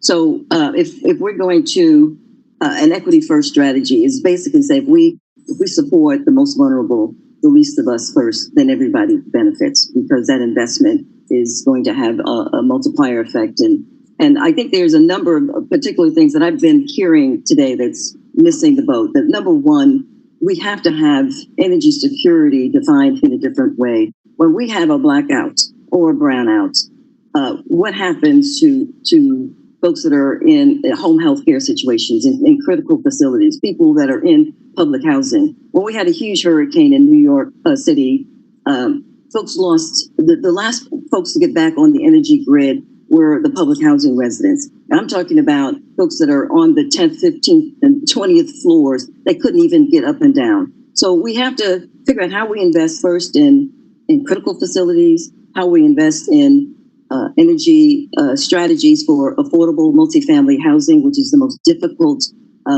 building stock to retrofit. We've got to create community level jobs for our contractors to retrofit buildings and residential and small commercial buildings that will be left out into energy ghettos if in fact we don't go in there and retrofit these folks to contribute to a clean energy future and then create green and healthy homes. And I've seen a bipartisan bill on both sides of the House that really talks about retrofitting our schools where our vulnerable communities are. So these are sort of equity first kinds of strategies that I would like to consider. Thank you, Dr. Fairchild, and thank you also for sharing about expanding and diversifying the building and contracting workforce. And on that, Dr. Saha, I chair the House Bipartisan Future Work Caucus, which we just started. I launched earlier this year. And with many industries evolving or disappearing as a result of the pandemic, it is more important than ever to create high-paying jobs with varying minimum educational requirements. How can the clean energy industry combat educational disparities?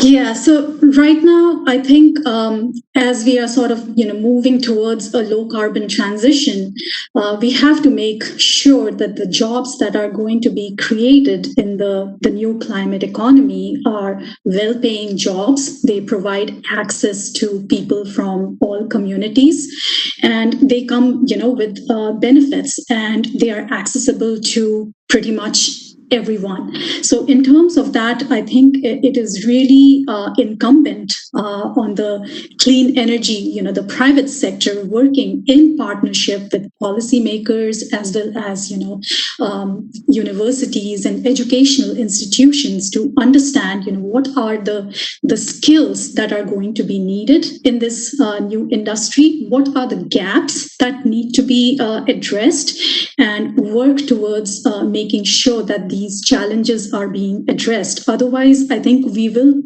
perpetuate many of the inequalities and inequities that we are currently seeing, and we cannot replicate those again. Thank you, Doctor. And thank you, Mr. Chairman. I yield back. Yeah, gentlelady yields back. The chair now recognizes the gentleman from Ohio. Representative Johnson, you're recognized for 5 minutes, please. Well, thank you, Mr. Chairman, and the ranking member Shimkus for holding this hearing today, and to our panelists for offering their valuable perspectives. Noted economist Thomas Sowell once said, "There are no solutions, only trade-offs." So I'm afraid that as the majority continues to hold hearing after hearing on their goal of replacing fossil fuels with a green economy, my friends on the other side of the aisle do not want to admit the advantages America will have to forego in order to realize their green goals.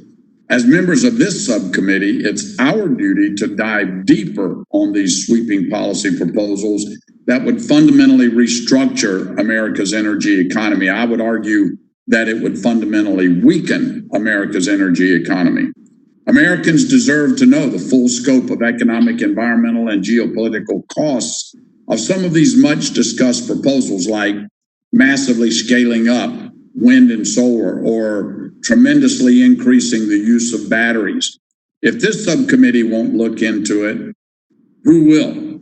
For example, the testimony today reveals that these sweeping proposals to rapidly shift to green energy would likely result in American dependence on long, fragile supply chains moving through lands controlled by our adversaries. Now, I have to ask you, is this what we really want for America?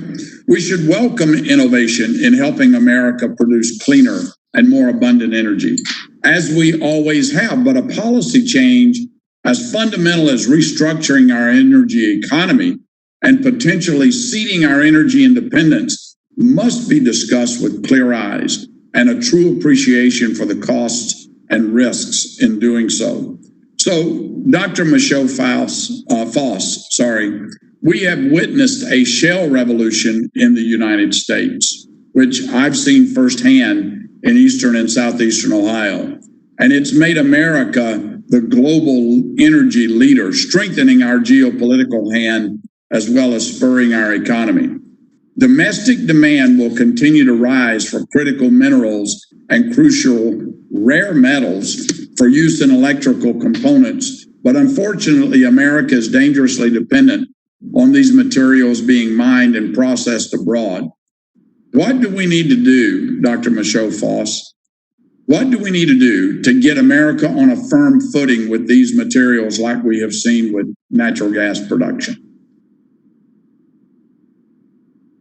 Well, I think first of all, what the committee could do is consider that our natural resource endowments are not unsubstantial. The question is, are we willing to access our own resources and bring them into the market? We're still never going to be able to supply everything that everybody would want to use for any of the applications that we've been talking about today. So we still will need trade access for those. But I think what we could do is we could look at our own backyard and see what we're willing to do and how we would be willing to do it, with what kind of guidance, and what our expectations are in terms of performance of the industry. No business is perfect. I mean, none of the things that we've talked about today are going to be completely free of problems and challenges and other things. But and your point about our domestic oil and gas businesses, I think anybody who has studied those over time has seen what the industry can do to improve technology, to reduce its own emissions, to be more efficient. The mining industry and minerals processors could do the same. We would have expectations about how they perform. They need to be able to gain access to the resources for development and build the logistics in order to deliver them. And I can tell you that in talking with any of the industries that we visit with, whether it's automakers who are trying to step up their commitments to electric vehicles, or people who are trying to plan wind and solar projects, distributed generation, think about new grid expansions and improvements or whatever, all of those folks would like to have more domestic content in their businesses. And some of them are making major obligations to that. So that's something that you all have to think about, because I think before you spend money trying to promote the application, you need to think about the inputs and how the inputs are going to be provided. Okay, well, thank you very much. I did have a second question. I'll submit it for the record, Mr. Chairman, but I'll yield my time now. You're most welcome to do that. So thank you so much. The gentleman yields back. Chair now recognizes the gentlelady from Illinois, who serves as chair of the Subcommittee on Consumer Protection and Commerce, Representative Schakowsky. You're recognized, Representative, for 5 minutes, please. Thank you so much, Mr. Chairman and Ranking Member, for this important hearing. You know, we started 2020 watching the horrifying wildfires in Australia that took millions and millions of acres. And now, as we speak, of course, we're seeing that happening on the West Coast, and the devastation. So let me also just give my condolences and my concern to my colleagues, and of course their constituents that are facing so many challenges and even death right now. I really appreciate the effort that everyone is making right now, particularly our firefighters going into harm's way, and also the weather occurrences that are happening in the east and the multiple challenges that we have there. And so I wanted to talk about something that's happening in Illinois. The federal government is investing in a program in Chicago that we call Brownfields to Brightfields. And this program converts old industrial facilities into solar bright fields, and it also creates good paying jobs and the benefits to the community around the city. So there are so many ways that our local communities can provide good jobs. But I wanted to talk right now to President Stevenson.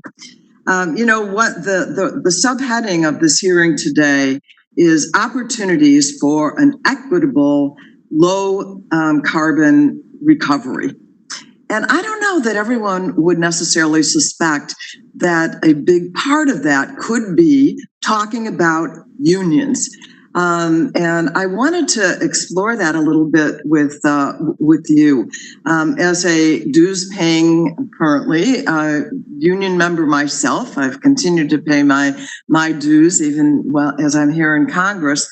It seems to me that this is a really important factor. In fact, I am a big supporter of the PRO Act, the Protect Our Right to Organize, if we want to rebuild a middle class, even as we make our country more green. So I wanted to ask you, how does union, in your view, really fit in to this discussion about how we build a more equitable and job secure future? Well, thank you, Representative Schakowsky, and again, fellow Illinoisan, great to see you. We think it's very important as we move forward with the renewable energies and the new technologies that are going to come out of that those are good paying, good quality jobs, union jobs, that can provide, that those workers can adequately work and provide for their families. And we in the, in the building trades and the construction trades, we all have recognized, and we talked about the communities that have been underrepresented or been, and been the ones that have been directly affected by climate change. And we have, all across the building trades, have really increased our efforts to attract and get more women and people of color into our programs. Because we know that, and we have training programs all across the United States. In every state, we've got training programs that's already there and privately paid for between us and our contractors. And so we have the opportunity to, as this new technologies and jobs come out, is have the training available to train new workers to come in with the specific skills they need to be able to, go out and maybe it's a wind tech, somebody that's taking care of those wind turbines, or, in the solar. There is maintenance jobs, but also, like I said, hopefully we get back to where we're manufacturing some of those products as well. And that would provide great opportunities for jobs that are in areas where they really need them. So bringing jobs home and also good union jobs. Dr. Fairchild, you heard what our president of the union has said. How important is it to make sure that there's reaching out to the communities that really need the help? It's essential. I think we rebuild the middle class if we rebuild our labor unions. But we do have to really find a better way to get people of color into unions, especially the IBEW. And by the way, amazing relationships with IBEW, and they're opening up their apprenticeship programs. But these are hard tests for young people to pass, and so we have to have intensive boot camps to figure out how to pass those tests in HVAC and electrical trades and other trades. So there's a lot of work to be done, but that's the work that we need to do. Thank you, and I yield back. The gentlelady yields back. The chair now recognizes the gentleman from Texas, I believe is next. Representative Flores. Do we have Representative Long with us? Yeah. We do. Yes, sir. Okay, Representative Long, I'm sorry. It's Mr. Long. We lost you there for a minute. You're recognized for 5 minutes, please. Thank you, Mr. Chairman. And Dr. Foss, from your testimony, it is clear that critical materials play a significant role in a transition to clean energy, and the U.S. is becoming more dependent on these minerals by the day. Even though America has trillions of dollars of mineral reserves, we are 100% reliant on importing more than a dozen key minerals. Most of these minerals come from China and other countries around the world that don't share our values and don't play by our rules. This is especially clear with respect to the environmental standards, where these countries are far less concerned about environmental impact of their processes to extract these critical minerals. I see from your testimony that you are working with the Missouri Science and Technology in Rolla, Missouri, and crafted recommendations for the upcoming G20 meeting related to these topics. Can you explain the current condition of our domestic mining industry?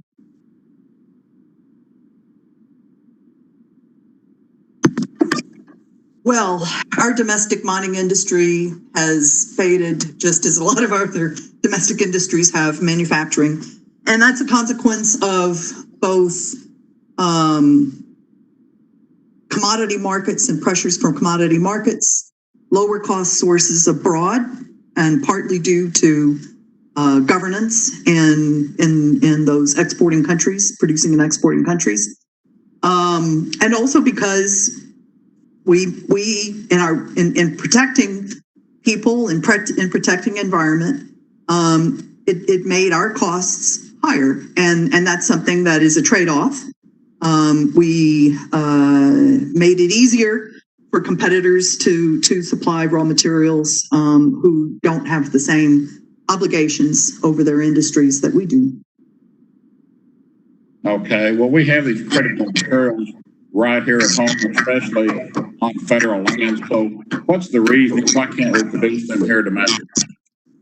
It takes a really long time to permit a new mining facility. It can take a very long time to open one that's already been in operation and is being recommissioned. I think the point came up earlier, dealing with federal lands is very difficult. Not much of what I think people would pursue would be on private lands, and so we don't have, a more flexible arrangement there. It's not that scrutiny is a bad thing. Scrutiny is a good thing.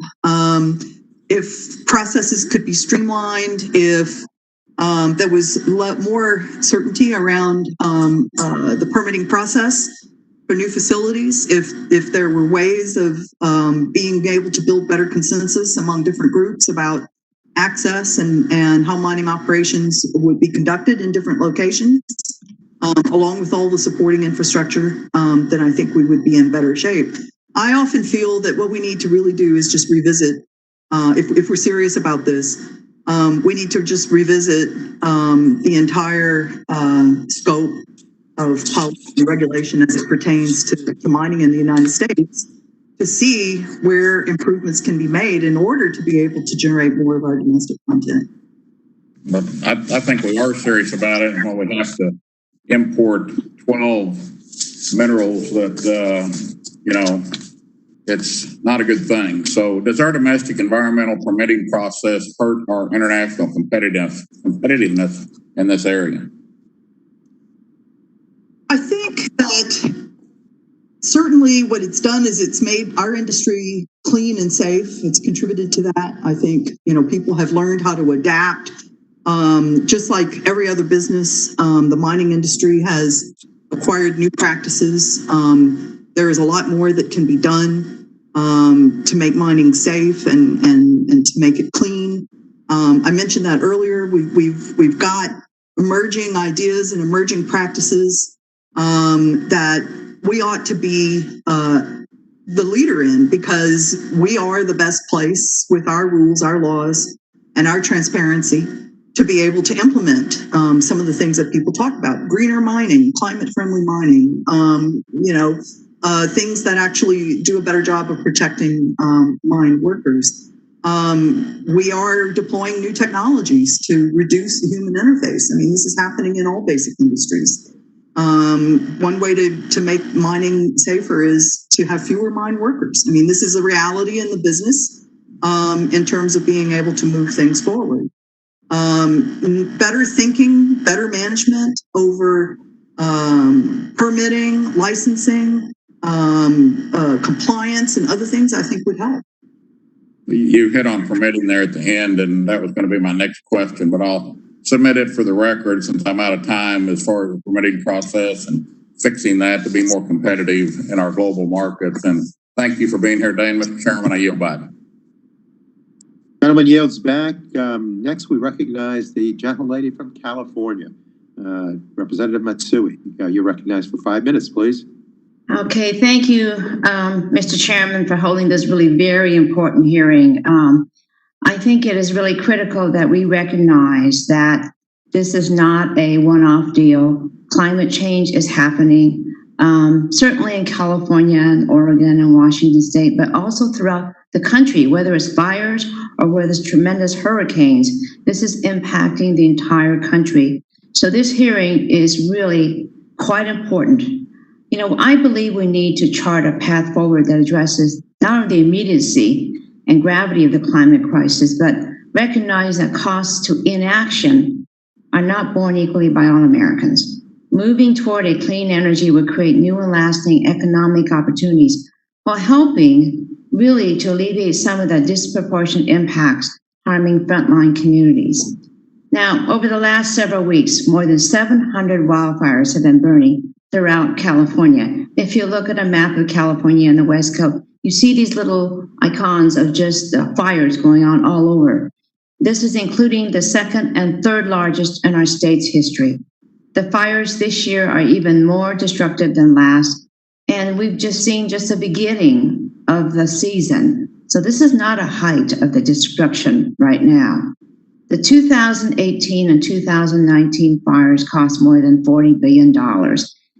And as the fire season grows longer and more severe, I'm really concerned that the cost in terms of human life and economic damage will only grow. So as I said before, this is not just California and the West Coast. It's coming all throughout the country. So this is a national problem, and it has huge economic downsides. So Dr. Saha, can you describe what your research shows regarding the economic impacts of climate inaction in terms of the U.S. GDP? Thank you. I think that's a very important question, because oftentimes when we debate about the merits of climate policy, we don't take into account the costs that are already being borne on U.S. economy. And as I said in my oral testimony, the longer we delay taking action, the more the United States is going to be vulnerable to increasing damages from climate catastrophe and air pollution and other impacts. And I think there's literature which says, emerging studies which have actually looked at how much climate inaction is going to shave off, from US GDP in case we fail to take action. And the impact on US GDP is actually going to be quite significant. So in that sense, I think it is really urgent that we understand the gravity of the situation and look at all technologies that can get us to a path of reducing our emissions to net zero by 2050. Okay, thank you. And, I'm talking about wildfires and the fact that we have such significant air pollution that we can barely breathe. Day is night, and it's just totally incredible. But we also have the aspects of flooding. In my district of Sacramento is really the second most flood-prone urban area in the country after New Orleans. And climate change is exacerbating the risk of extreme weather, and flooding events are becoming more common as we begin throughout the Midwest. Modernizing our water infrastructure has significant public safety implications and presents an opportunity to minimize our carbon footprint. Dr. Fairchild, what steps should we be taking to ensure our water infrastructure is climate resistant, resilient, and clean? Thank you for the question, Congresswoman. Well, I think there are two things I'd like to bring into focus. One is how do we mitigate and slow carbon emissions, and then secondly, how do we adapt to the fact that climate change is here and the fires are here, and how do we build an infrastructure to do both? On the one hand, our mitigation strategy in green infrastructure looks at watershed, stormwater management infrastructure, which is not these centralized water systems, but really how do we capture water on school sites, for example. A lot of initiatives are helping to dig up our playgrounds and making permeable pavements, and we can do this to our streets to capture the water to prevent flooding, so it goes into the aquifer. So there are a number of things that new technologies in coastal restoration and sort of ecological approaches to mitigation. But I think the more important part is the adaptation, besides the green infrastructure, which is a job generator, by the way, from landscaping to putting up tree canopies to address urban heat islands, that we really need to figure out how to adapt to rising heat waves and temperatures in our communities by making our communities cooler. So I think the water energy climate nexus is clear, and we need to recognize that these are water infrastructure is a huge energy consumer, but we also need to build an infrastructure to adapt to the floods that are taking place. Well, thank you very much for all your work, and I see I ran out of time, so I yield back. Thank you. Gentlelady yields back. The chair now recognizes the gentleman from Texas, Representative Flores. You're recognized for 5 minutes, please. Thank you, Mr. Chairman, and I appreciate you holding this hearing today. Dr. Michelle Foss, I will have a couple of questions for you, but let me start with this. The goal of this hearing is to determine how we can build a 100% clean economy with opportunities for a low carbon recovery. But let me say this, that there are no equitable opportunities for recovery for hardworking Americans if the power is out at work or if the lights are out at home or school for our nation's kids. And California is an example of how to do this incorrectly. The California Green New Deal ignores the science of electricity physics, and it ignores market forces when setting power policy. Today, their flawed policies are causing blackouts and brownouts. And last year, they caused massive fires. California's Governor Newsom recently said that the failure to prevent blackouts was unacceptable, and he called for an investigation. Well, he won't have to look far because their problems are caused by their failed policies. The Wall Street Journal summed up this viewpoint in an editorial recently, saying that California's blackouts were a warning to the rest of America about the risk of Green New Deal policies. In contrast, Texas is a great example about how to do it right. While oil and gas are both very important to Texas, our state is also a leader in renewable energy. In fact, renewable energy throughout Texas has helped to place our state ahead of all others in contributing to renewable energy production. According to an article that appeared in Green Tech Media in January, Texas accounted for more than a quarter of all corporate renewable energy deals signed in 2019 around the world. This phenomenal growth is driven by the successful market-based model adapted in Texas in the 1990s when Texas began to deregulate the power industry. The contrast between California and Texas clearly show that policy solutions for a low-carbon economy should be based upon real-world strategies focused on conservation, innovation, adaptation, and market dynamics. It's also important to realize that policymakers need to pay close attention to the importance of baseload power generation. In this context, we should heed the comments of Mr. Stevenson, the president of IBEW, where he talks about his organization's support for preserving key baseload energy services, including natural gas, coal, and nuclear power. And as stated in his written testimony, the IBEW sees existing and advanced nuclear power as the cornerstones of a low-carbon future. His testimony also states that as the United States moves toward increasing reliance on renewable energy, such as solar and wind, the need for nuclear energy's reliability, the country's only carbon-free source that can ensure around-the-clock generation, even during inclement weather, has become greater. Today's hearing, which explores the attributes of renewable energy, is a topic in which I've taken a keen personal interest. With regard to moving toward a carbon-neutral future, I've done more than talk about it. My residence is the largest producer of residential solar power in Brazos County, Texas, and during the hottest part of the day, I will be feeding power back into our local grid. Overall, on an annual basis, I generate 40% of my own power, and since 2014, by careful energy usage management and converting to 100% LED lighting, we've reduced our gross electricity percentage by another 37%. The point that I want to make is that finding a lasting solution to any of our economic, environmental, and energy solutions requires us to use nothing less than all of the tools in our toolbox. And our solutions, again, need to focus on conservation, innovation, adaptation to market dynamics. So again, Dr. Michelle Foss, thank you for being here today, and thank you for your blunt warnings regarding the severe economic, security, and environmental risk of relying on China to achieve our clean energy goals. We as policymakers should also heed your comments regarding the fallacy of expanding pollution sources in China in order to meet our environmental objectives. And in my opening statements, I discussed the contrast between the successes of Texas energy policy, which has reduced energy emissions, and that of California, which has experienced a number of shortcomings resulting in rolling blackouts and other issues. Can you speak to the difference in the way these two states approach incentivizing low carbon energy production and reducing emissions while maintaining economic growth?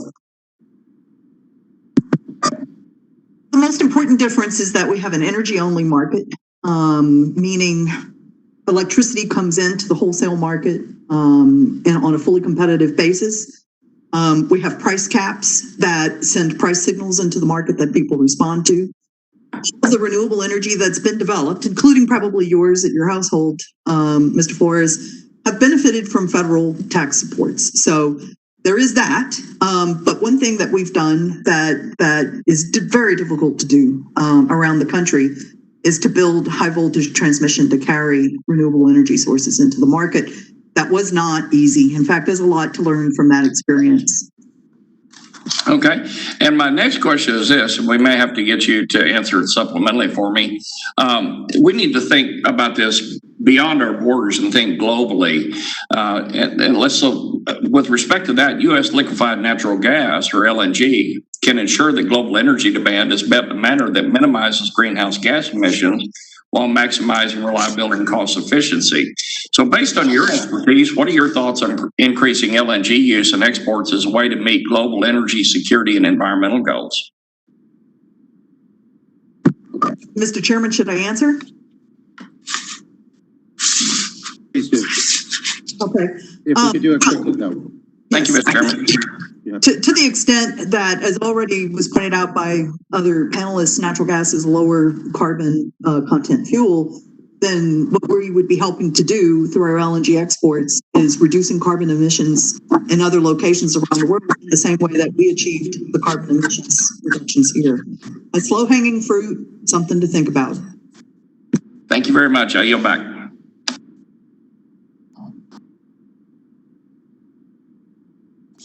Mr. Chairman, you're muted.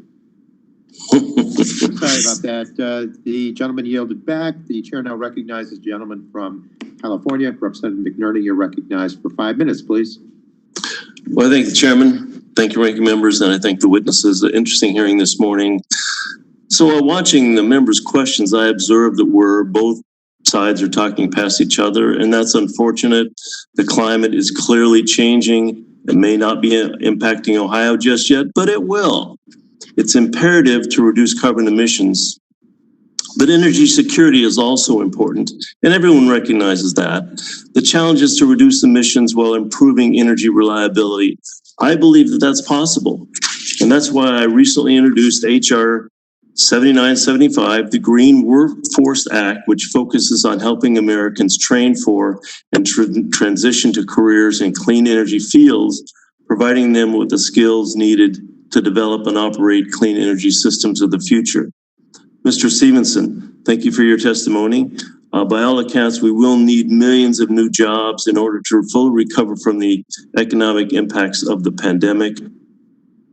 But while the energy sector saw incredible job growth over the past decade, the distribution of that growth has not been equitable and diverse. What can be done to ensure that the historically underrepresented groups are not overlooked as the clean energy jobs are created? Yes, thank you for that question. As I kind of alluded to her earlier, within the IBEW ourselves, we have developed what we call IBEW Strong. And that is designed particularly to make sure that we are reaching out to communities that haven't been part of, particularly on our construction side of the IBEW, that we're embracing and bringing different communities, people that maybe didn't think they had a place in the IBEW. It's part of training and education of our local unions, of our apprenticeship programs. We just partnered with our National Electrical Contractors Association, NECA, and they're taking on the same goal, is to make sure that we're increasing our diversity and inclusion within our construction industry.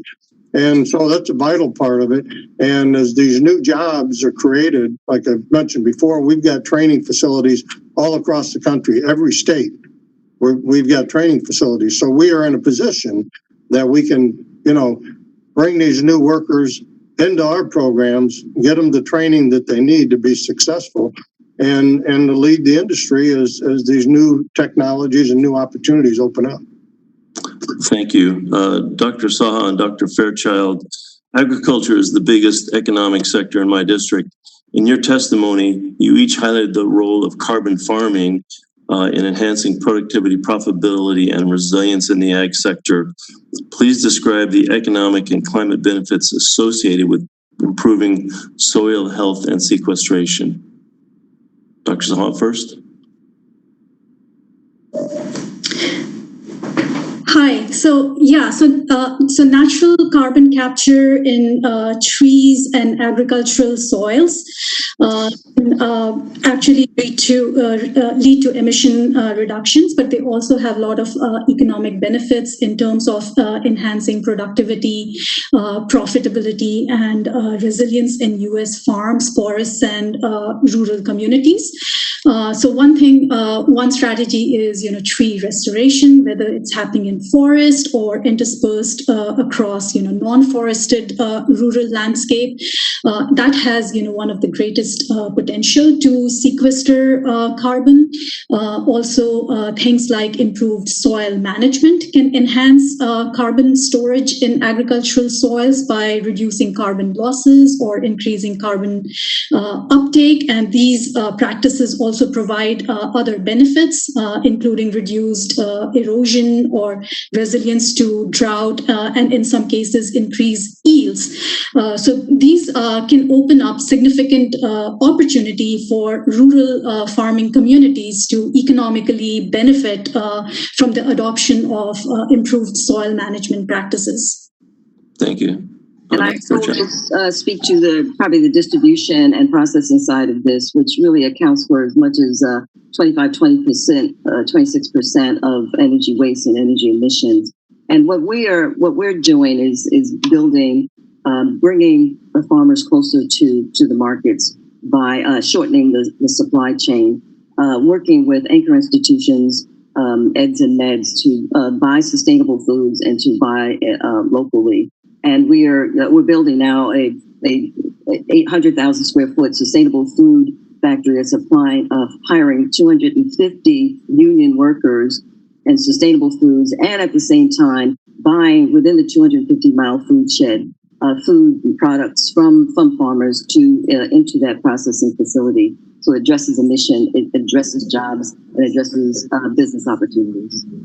Thank you. All right, Mr. Chairman, I'll yield back. Hey, the gentleman yields back. The chair now recognizes the gentleman from South Carolina. Representative Duncan, you're recognized for 5 minutes, please. Thank you, Mr. Chairman, and very timely hearing. I want to thank all the panelists for being here. Bill Flores, great comments earlier. I'd be remiss if I didn't address the wildfires out west and really point to the failure of folks in Western states from actively managing the nation's forests. These are resources that the taxpayers own in many, many instances, and we're seeing over the last few years very rampant wildfires out there, and we have to ask ourselves why. If you look at the fires last year in California, many were started from faulty transmission lines, arcing and sparking. This year we've seen lightning strikes. We have seen terrorism, eco-terrorist and arsonist, and we also see a gender reveal party start one of the largest fires in California. That's well beyond any sort of climate change that you're trying to blame these fires on. Let's look at what actually is causing the rampant wildfires to be as large and out of control as they are, and that is lack of forest management over a number of decades. That's prescribed burning. Look, we need to, as a nation, realize that a little bit of nuisance during the winter and spring wet months for prescribed burning, the smoke that's going to come from prescribed burns that take that fuel out of the way, is much better than the rampant smoke that we are seeing all across the West now coming from the wildfires in many, many states. And it's not just California, it's Washington, it's Montana, it's Oregon, where we have not actively managed these fires. We need to put in shading and fire breaks. We need to have prescribed burns. We need to manage the nation's resources. And that's a failure of many, many states. And that's a policy, Mr. Chairman, I think we need to look at beyond climate change, is look at how we manage the nation's timber resources. And all the experts in the field of forestry will agree with me that you've got to take the fuel away or you're going to experience this, regardless of the cause, whether it's a lightning strike or a faulty transmission line. So while I'm talking about transmission lines, let's talk about what's going on in California this year that's pretty applicable to this hearing, and that is a 60-year failure of California energy structure to maintain and upgrade the transmission lines. the move toward renewable energy, which is intermittent. And so when you have really 100+ days and a lot of demand in California, you see rolling brownouts and blackouts. That's going to happen when you go to a more renewable energy source. Let me tell you what does work, and that is fossil fuels and nuclear power. If we want to lower our carbon footprint, we need to put more emphasis on nuclear power. In fact, let me show you this graphic, and there's a lot of windmills on that. I don't know that you can see this, but let me read this graphic. It takes 2,077 2-megawatt wind generators to produce about 9 million megawatt hours of electricity. 2,000 windmills. The same energy can be produced by one 1,154 megawatt nuclear power plant. Produces about the same amount of energy. The square footage, you can put all of that. You know how much land it takes to put 2,000 something wind generators up? In less than 1 square mile footprint, you can have a nuclear power plant that's going to provide the same amount of low carbon electricity generation. That's where we need to put our emphasis. Ms. Fairchild, you talked earlier about hydro. I think Ms. Matsui was asking about hydropower and reservoir and clean water. This is rhetorical, but when was the last time that California built a reservoir to hold the water that's coming out of the Sierra Nevadas that's flowing to the ocean every year? Instead of holding that water to use as clean drinking water or used for hydropower, we're going to stop any sort of hydropower development in California because of a Snell darter. Not thinking about the need of human beings in California that need clean drinking water, and the glaring need this year of good, stable, 24/7, 365 baseload power that's provided by nuclear power or hydro or fossil fuels that you're not going to get through renewables. And look, I am all about renewables. I love it. I think it's groovy technology. I think it's part of the energy matrix. But we know what works, just like we know what works with active forest management of the resources that we have. It's interesting that these wildfires aren't rampant in Canada or Mexico. Very similar topography as what we see in California, but we see these wildfires out of control, and we understand why. It's because we have not actively managed our forest resources, and we have got to do that. That's policy change. Mr. Chairman, I have 11 seconds. I want to thank you for this hearing, and I think California and the nation really needs to address active forest management and look at good, stable, 365, 24/7 baseload power supply generation that comes from fossil fuels. It comes from nuclear power, and upgrading our grid system to make sure that we don't have sparks that are causing a lot of fires in the past. With that, I will yield back. But just Congresswoman, I just wanted to correct for the record, we did not make take a position on water power. So just wanted to correct that. Okay, thank you. Recognized. So the gentleman yields back. The chair now recognizes the gentleman from California, Dr. Ruiz. Representative Ruiz, you're recognized for 5 minutes, please. You know, as a California, it strikes me funny to hear a Republican from South Carolina blame environmental laws for climate change, and also recognizing that the vast majority of forest land in California is federal land. And will the gentleman yield? So I'm Congressman Raul Ruiz. I represent California's 36th congressional district, which includes 11 federally. I'm sorry, got the wrong thing. I got all worked up after hearing that. 1 second.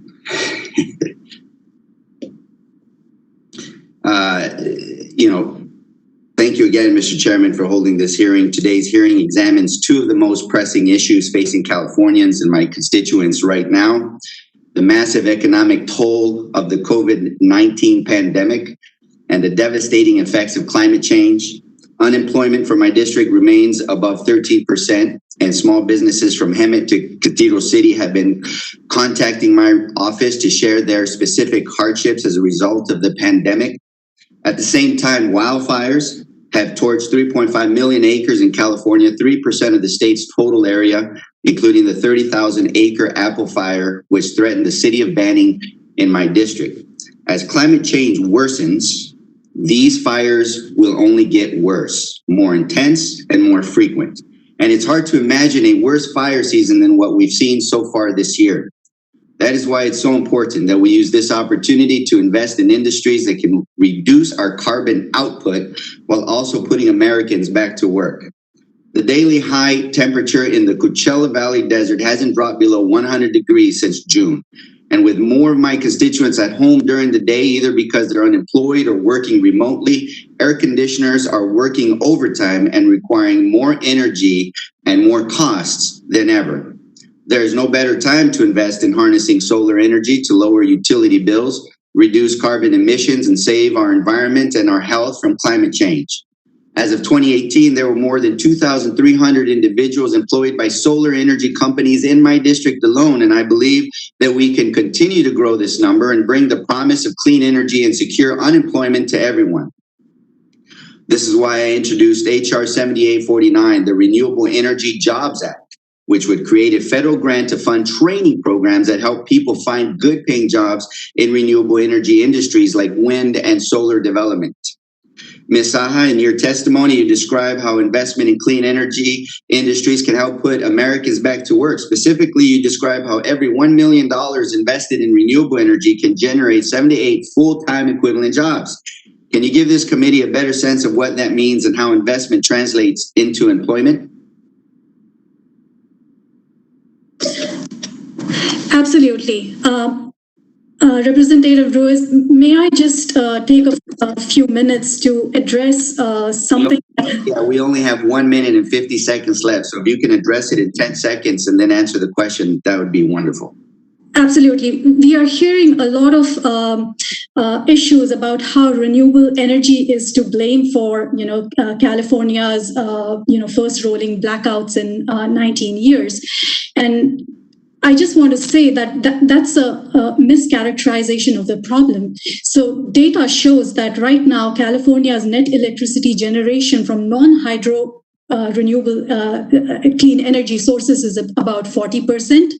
Iowa has about 60%. So clearly the problem isn't the amount of renewable energy on the state's grid, but what a state and its utilities are doing to balance its resources. So let's not blame renewable energy for rolling blackouts.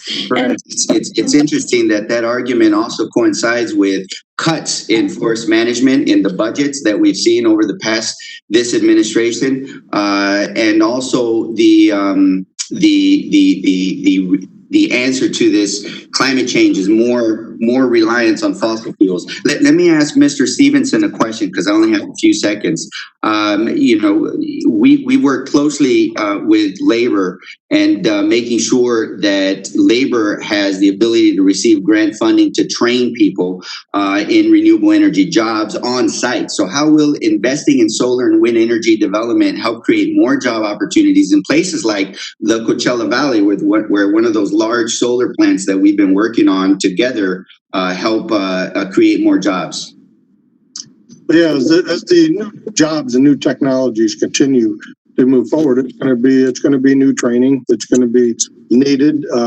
Bringing more workers into the industry and getting them trained on solar and wind, what have you. So, and we're part of that as our training programs. Like I said, we're all over the country, so we're prepared to do that and assist with getting the trained people to go out and do not only those installs but also retrofit. There's also an important part of that process. Thank you. I ran out of time, so I'll yield it back to the chairman. Okay, thank you. The gentleman yields back. The chair now recognizes the gentleman from Georgia, Representative Carter. You're recognized for 5 minutes, please. Thank you, Mr. Chairman, and thank all of you for participating in this. This is certainly something that's extremely important, extremely timely. There's no question about that. Dr. Foss, I want to start with you and ask you, when we discuss a transition to a low carbon economy, and we have to discuss the cost and the requirements that are associated with the supply chain. And certainly supply chains, as we know, are very important. I want to point out two examples of where supply chains are important. First of all, I'm old enough, and I suspect there are some other members on this call who are old enough to remember the late 70s when we realized that we were too dependent on our foreign countries, particularly in the Middle East, for our energy needs. And we needed to have more energy independence. More recently, we have recognized that we are too dependent on other countries for our pharmaceutical needs during this pandemic that we are experiencing right now.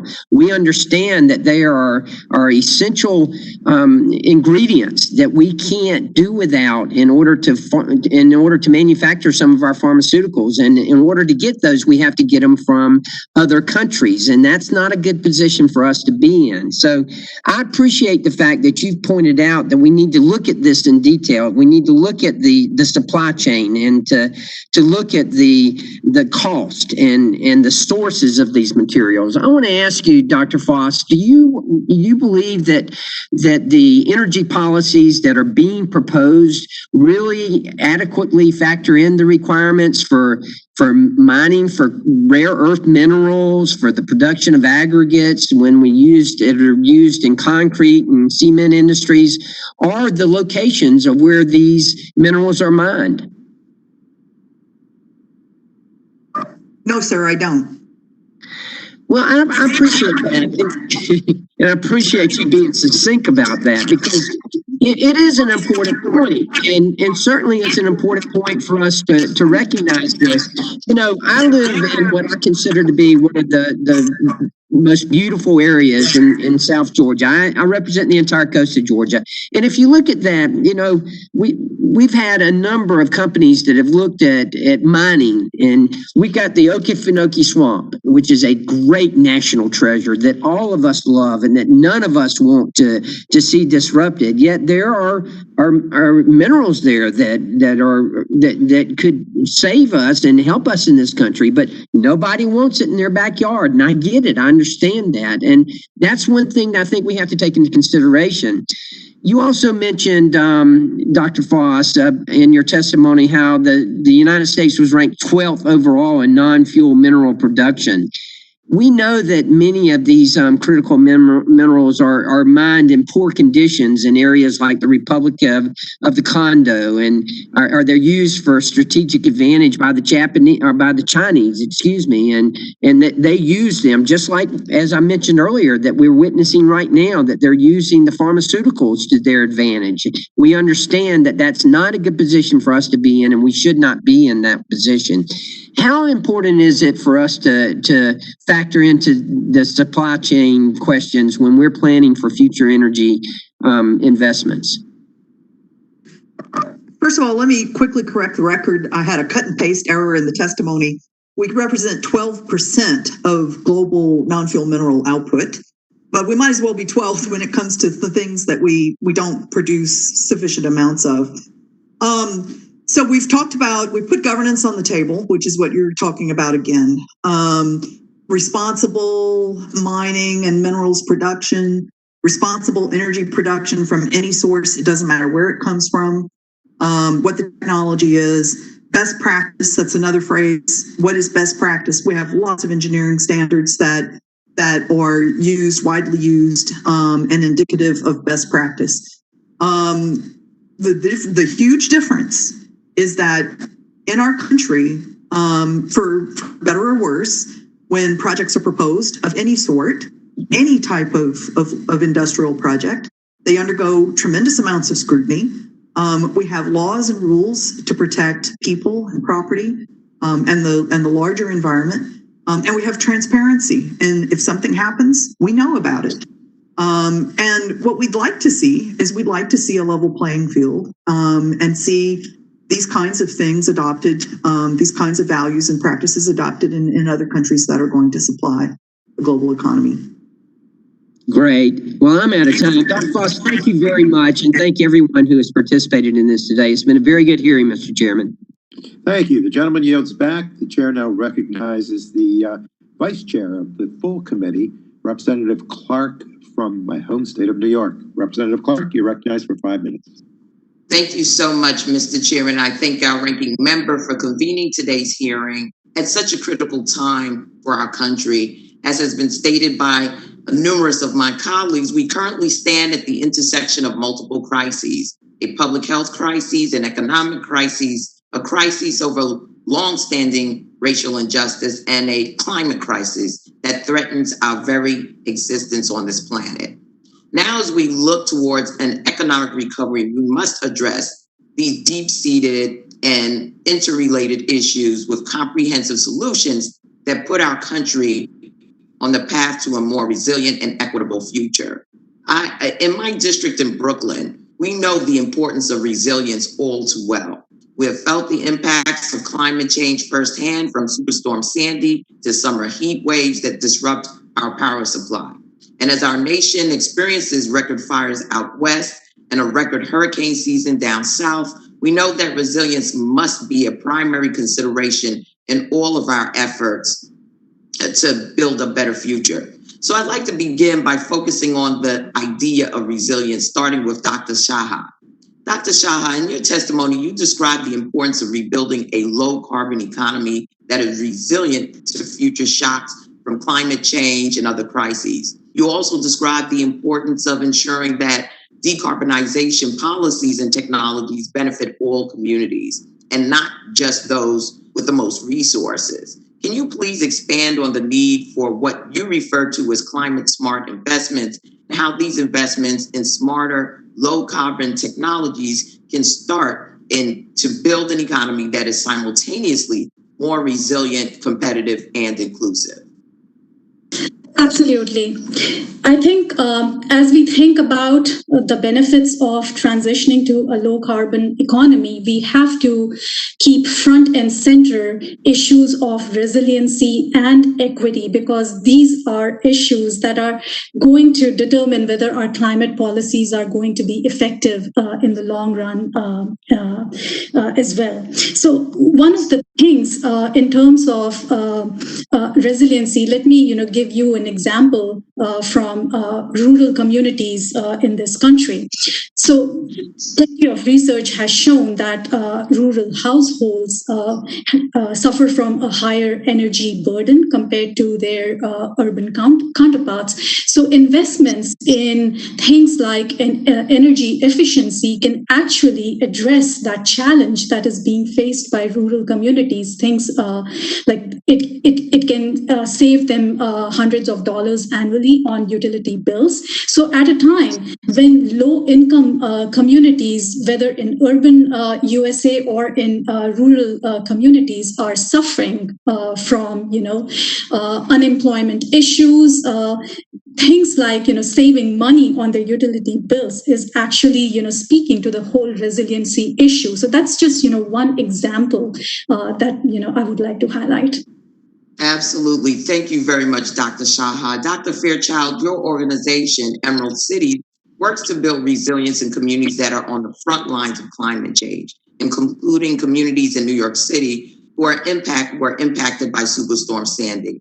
You also mentioned in your testimony the importance of climate equity and how we need to bounce forward and not bounce back. Can you please discuss the importance of building resilience in communities that you work with, and how these efforts go hand in hand with investments in clean energy and climate equity?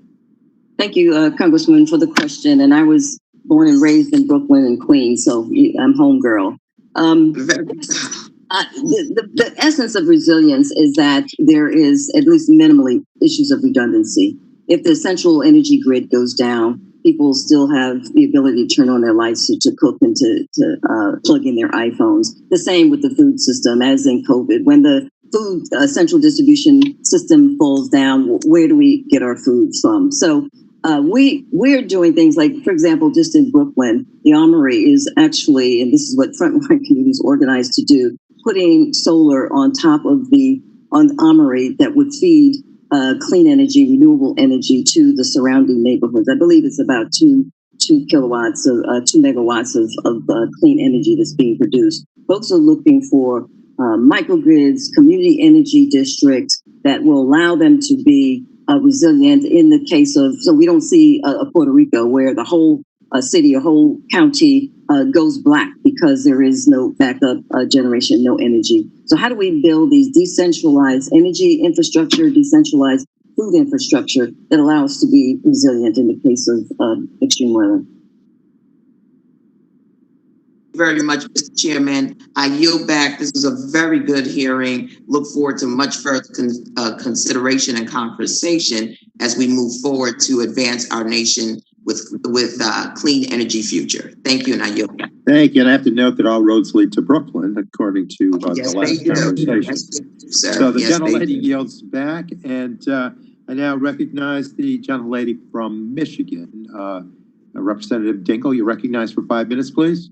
Thank you, Chairman Tonko. Thanks for holding this hearing. As my other colleagues have said, it's a great hearing, and thank you to all of the witnesses who I know by the time you get to somebody like me, you will be glad when this is over. But today's hearing is incredibly important as we find ourselves confronting multiple intersecting crises. No state, no community, no sector of our economy has been spared from COVID-19, and the public health and economic impacts have been devastating. And tragically, this crisis is only getting worse. But the parallels to the climate crisis are unmistakable. The human and economic toll of unmitigated climate change aren't a distant inevitability. They're here, and they're wreaking havoc on our communities. You just look at the headlines this week. The West is on fire. Hurricane Sally is pounding the southern states. And scientists believe 2 major Antarctic glaciers are on the verge of breaking free. This is what climate change looks like. But we've got time to work together and to act boldly. It's time to reboot our economy and create a cleaner, more inclusive future for all Americans. And I hope that all of us can work together to summon the courage to act with the urgency that we need to tackle the climate crisis and come together on a way forward. It's always good to see my brothers and sisters in labor at the table. I think they're a very important voice. Mr. Stevenson, your testimony discusses how Congress and this committee in particular can revive American manufacturing. I think that's critical. Can you please expand on how manufacturing policy coupled with major public investments can support America's middle class while addressing the climate crisis? It's not either or, but especially in the context of today's economic downturn.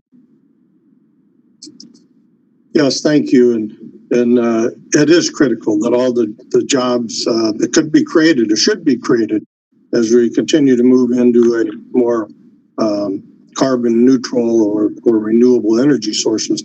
There's lots of manufacturing jobs that could be out there. And that's going to not only, you know, when you go into the auto industry and, you know, converting to more electric vehicles, you know, the building the manufacturing of the batteries. And we've already talked about the solar panels, the wind turbines. If we could truly manufacture that here in the States, it would create hundreds of thousands of good paying quality jobs for Americans in this country. Thank you. And your testimony also expressed support for a national climate bank, much like the one that I've introduced this session. That program, the Clean Energy and Sustainability Accelerator, was included in the infrastructure bill that passed the House in June, and is also in the Clean Economy, Jobs and Innovation Act that was introduced just yesterday. With $20 billion in funding, the accelerator would finance and stimulate private investment in low and zero carbon technologies in infrastructure, creating millions of new jobs. Mr. Stevenson, can you tell us how federal investment in climate action would help mobilize private investment and why attaching strong labor protections to recovery spending would benefit American workers?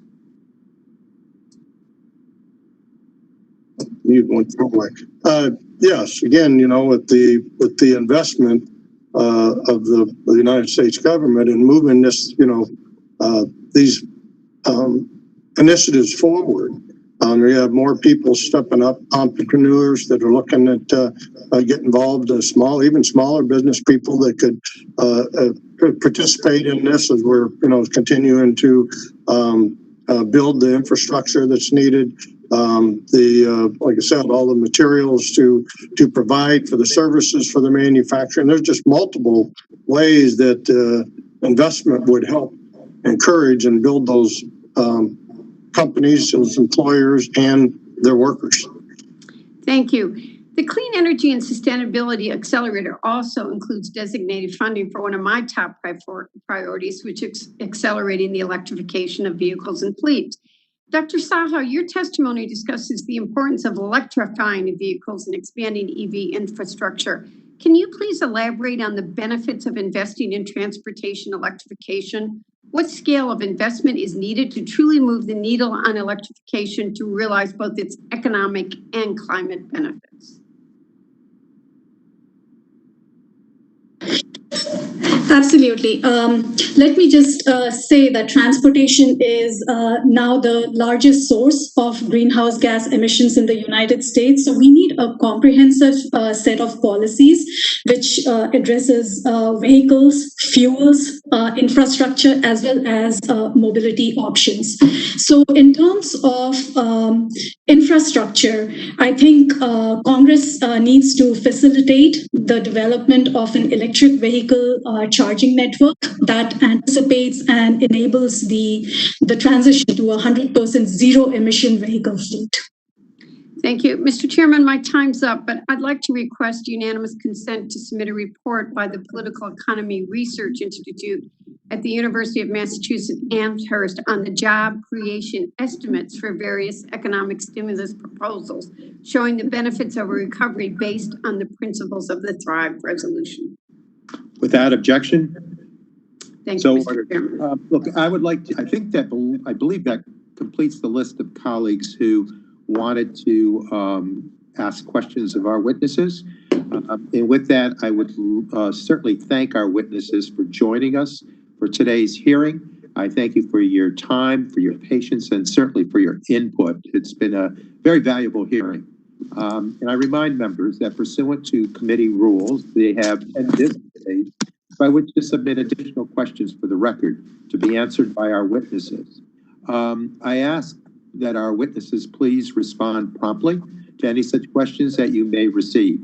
I now have a long list of requests for unanimous consent to enter into the record. So allow me to just run through this list. A letter from the Evangelical Environmental Network, a letter from the Coalition of Communities, Environmental Groups, and Researchers regarding critical minerals, a letter from the American Lung Association, and accompanying report entitled The Road to Clean Air, Benefits of a Nationwide Transition to Electric Vehicles, a report from Resources for the Future and the Environmental Defense Fund entitled Environmental Remediation and Infrastructure Policies Supporting Workers and Communities in Transition, a report from Resources for the Future and the Environmental Defense Fund entitled Economic Development Policies to Enable Fairness for Workers and Communities in Transition, a report from World Resources Institute entitled America's New Climate Economy, a comprehensive guide to the economic benefits of climate policy in the United States, a letter from Clean Transportation Stimulus Coalition, a letter from Earth Justice, and an accompanying report entitled Equitable and Just National Climate Platform, a report from the Political Economy Research Institute at the University of Massachusetts at Amherst entitled Job Creation Estimates Through Proposed Economic Stimulus Measures, a letter from the Solar Energy Industries Association, a Federal Register final list of critical minerals, a May 2019 foreign policy article entitled China Raises Threat of Rare Earths Cutoff to the United States, a December 2018 Bloomberg article entitled China Has a Secret Weapon in the Race to Dominate Electric Cars, a May 2020 foreign policy article entitled U.S. falters in bid to replace Chinese rare earths, a report from the Department of Energy entitled Critical Materials Rare Earth Supply Chain, a Situation White Paper, a report from the Department of Commerce entitled A Federal Strategy to Ensure Secure and Reliable Supplies of Critical Materials. You could have showed it to me. Do we have a problem with that one? My problem? No, sir. No. Okay. A December 2017 executive order from President Donald J. Trump entitled Presidential Executive Order on a Federal Strategy and Reliable Supplies of Critical Minerals. A January 2020 AAAS article, AAAS article entitled Sustainable Minerals and Metals for a Low Carbon Future. And finally, the announcement from Exelon entitled Nuclear Plants in All Regions of the Country Have Announced Premature Retirements. With that, I now request unanimous consent to enter these items into the record. Mr. Chairman, we're reserving the right to object. I'm not going to object. I just want to take this time to thank the panelists too. They did a great job. It's virtually, this is always challenging, but you took a lot of great questions, and I think it was a very good hearing. So I will not object, Mr. Chairman, and thank you for having it. Okay, I share your sentiments totally, and we thank you for your participation and cooperation on the other side of the aisle. And without objection to that request for unanimous consent, so ordered. And at this time, the subcommittee is adjourned.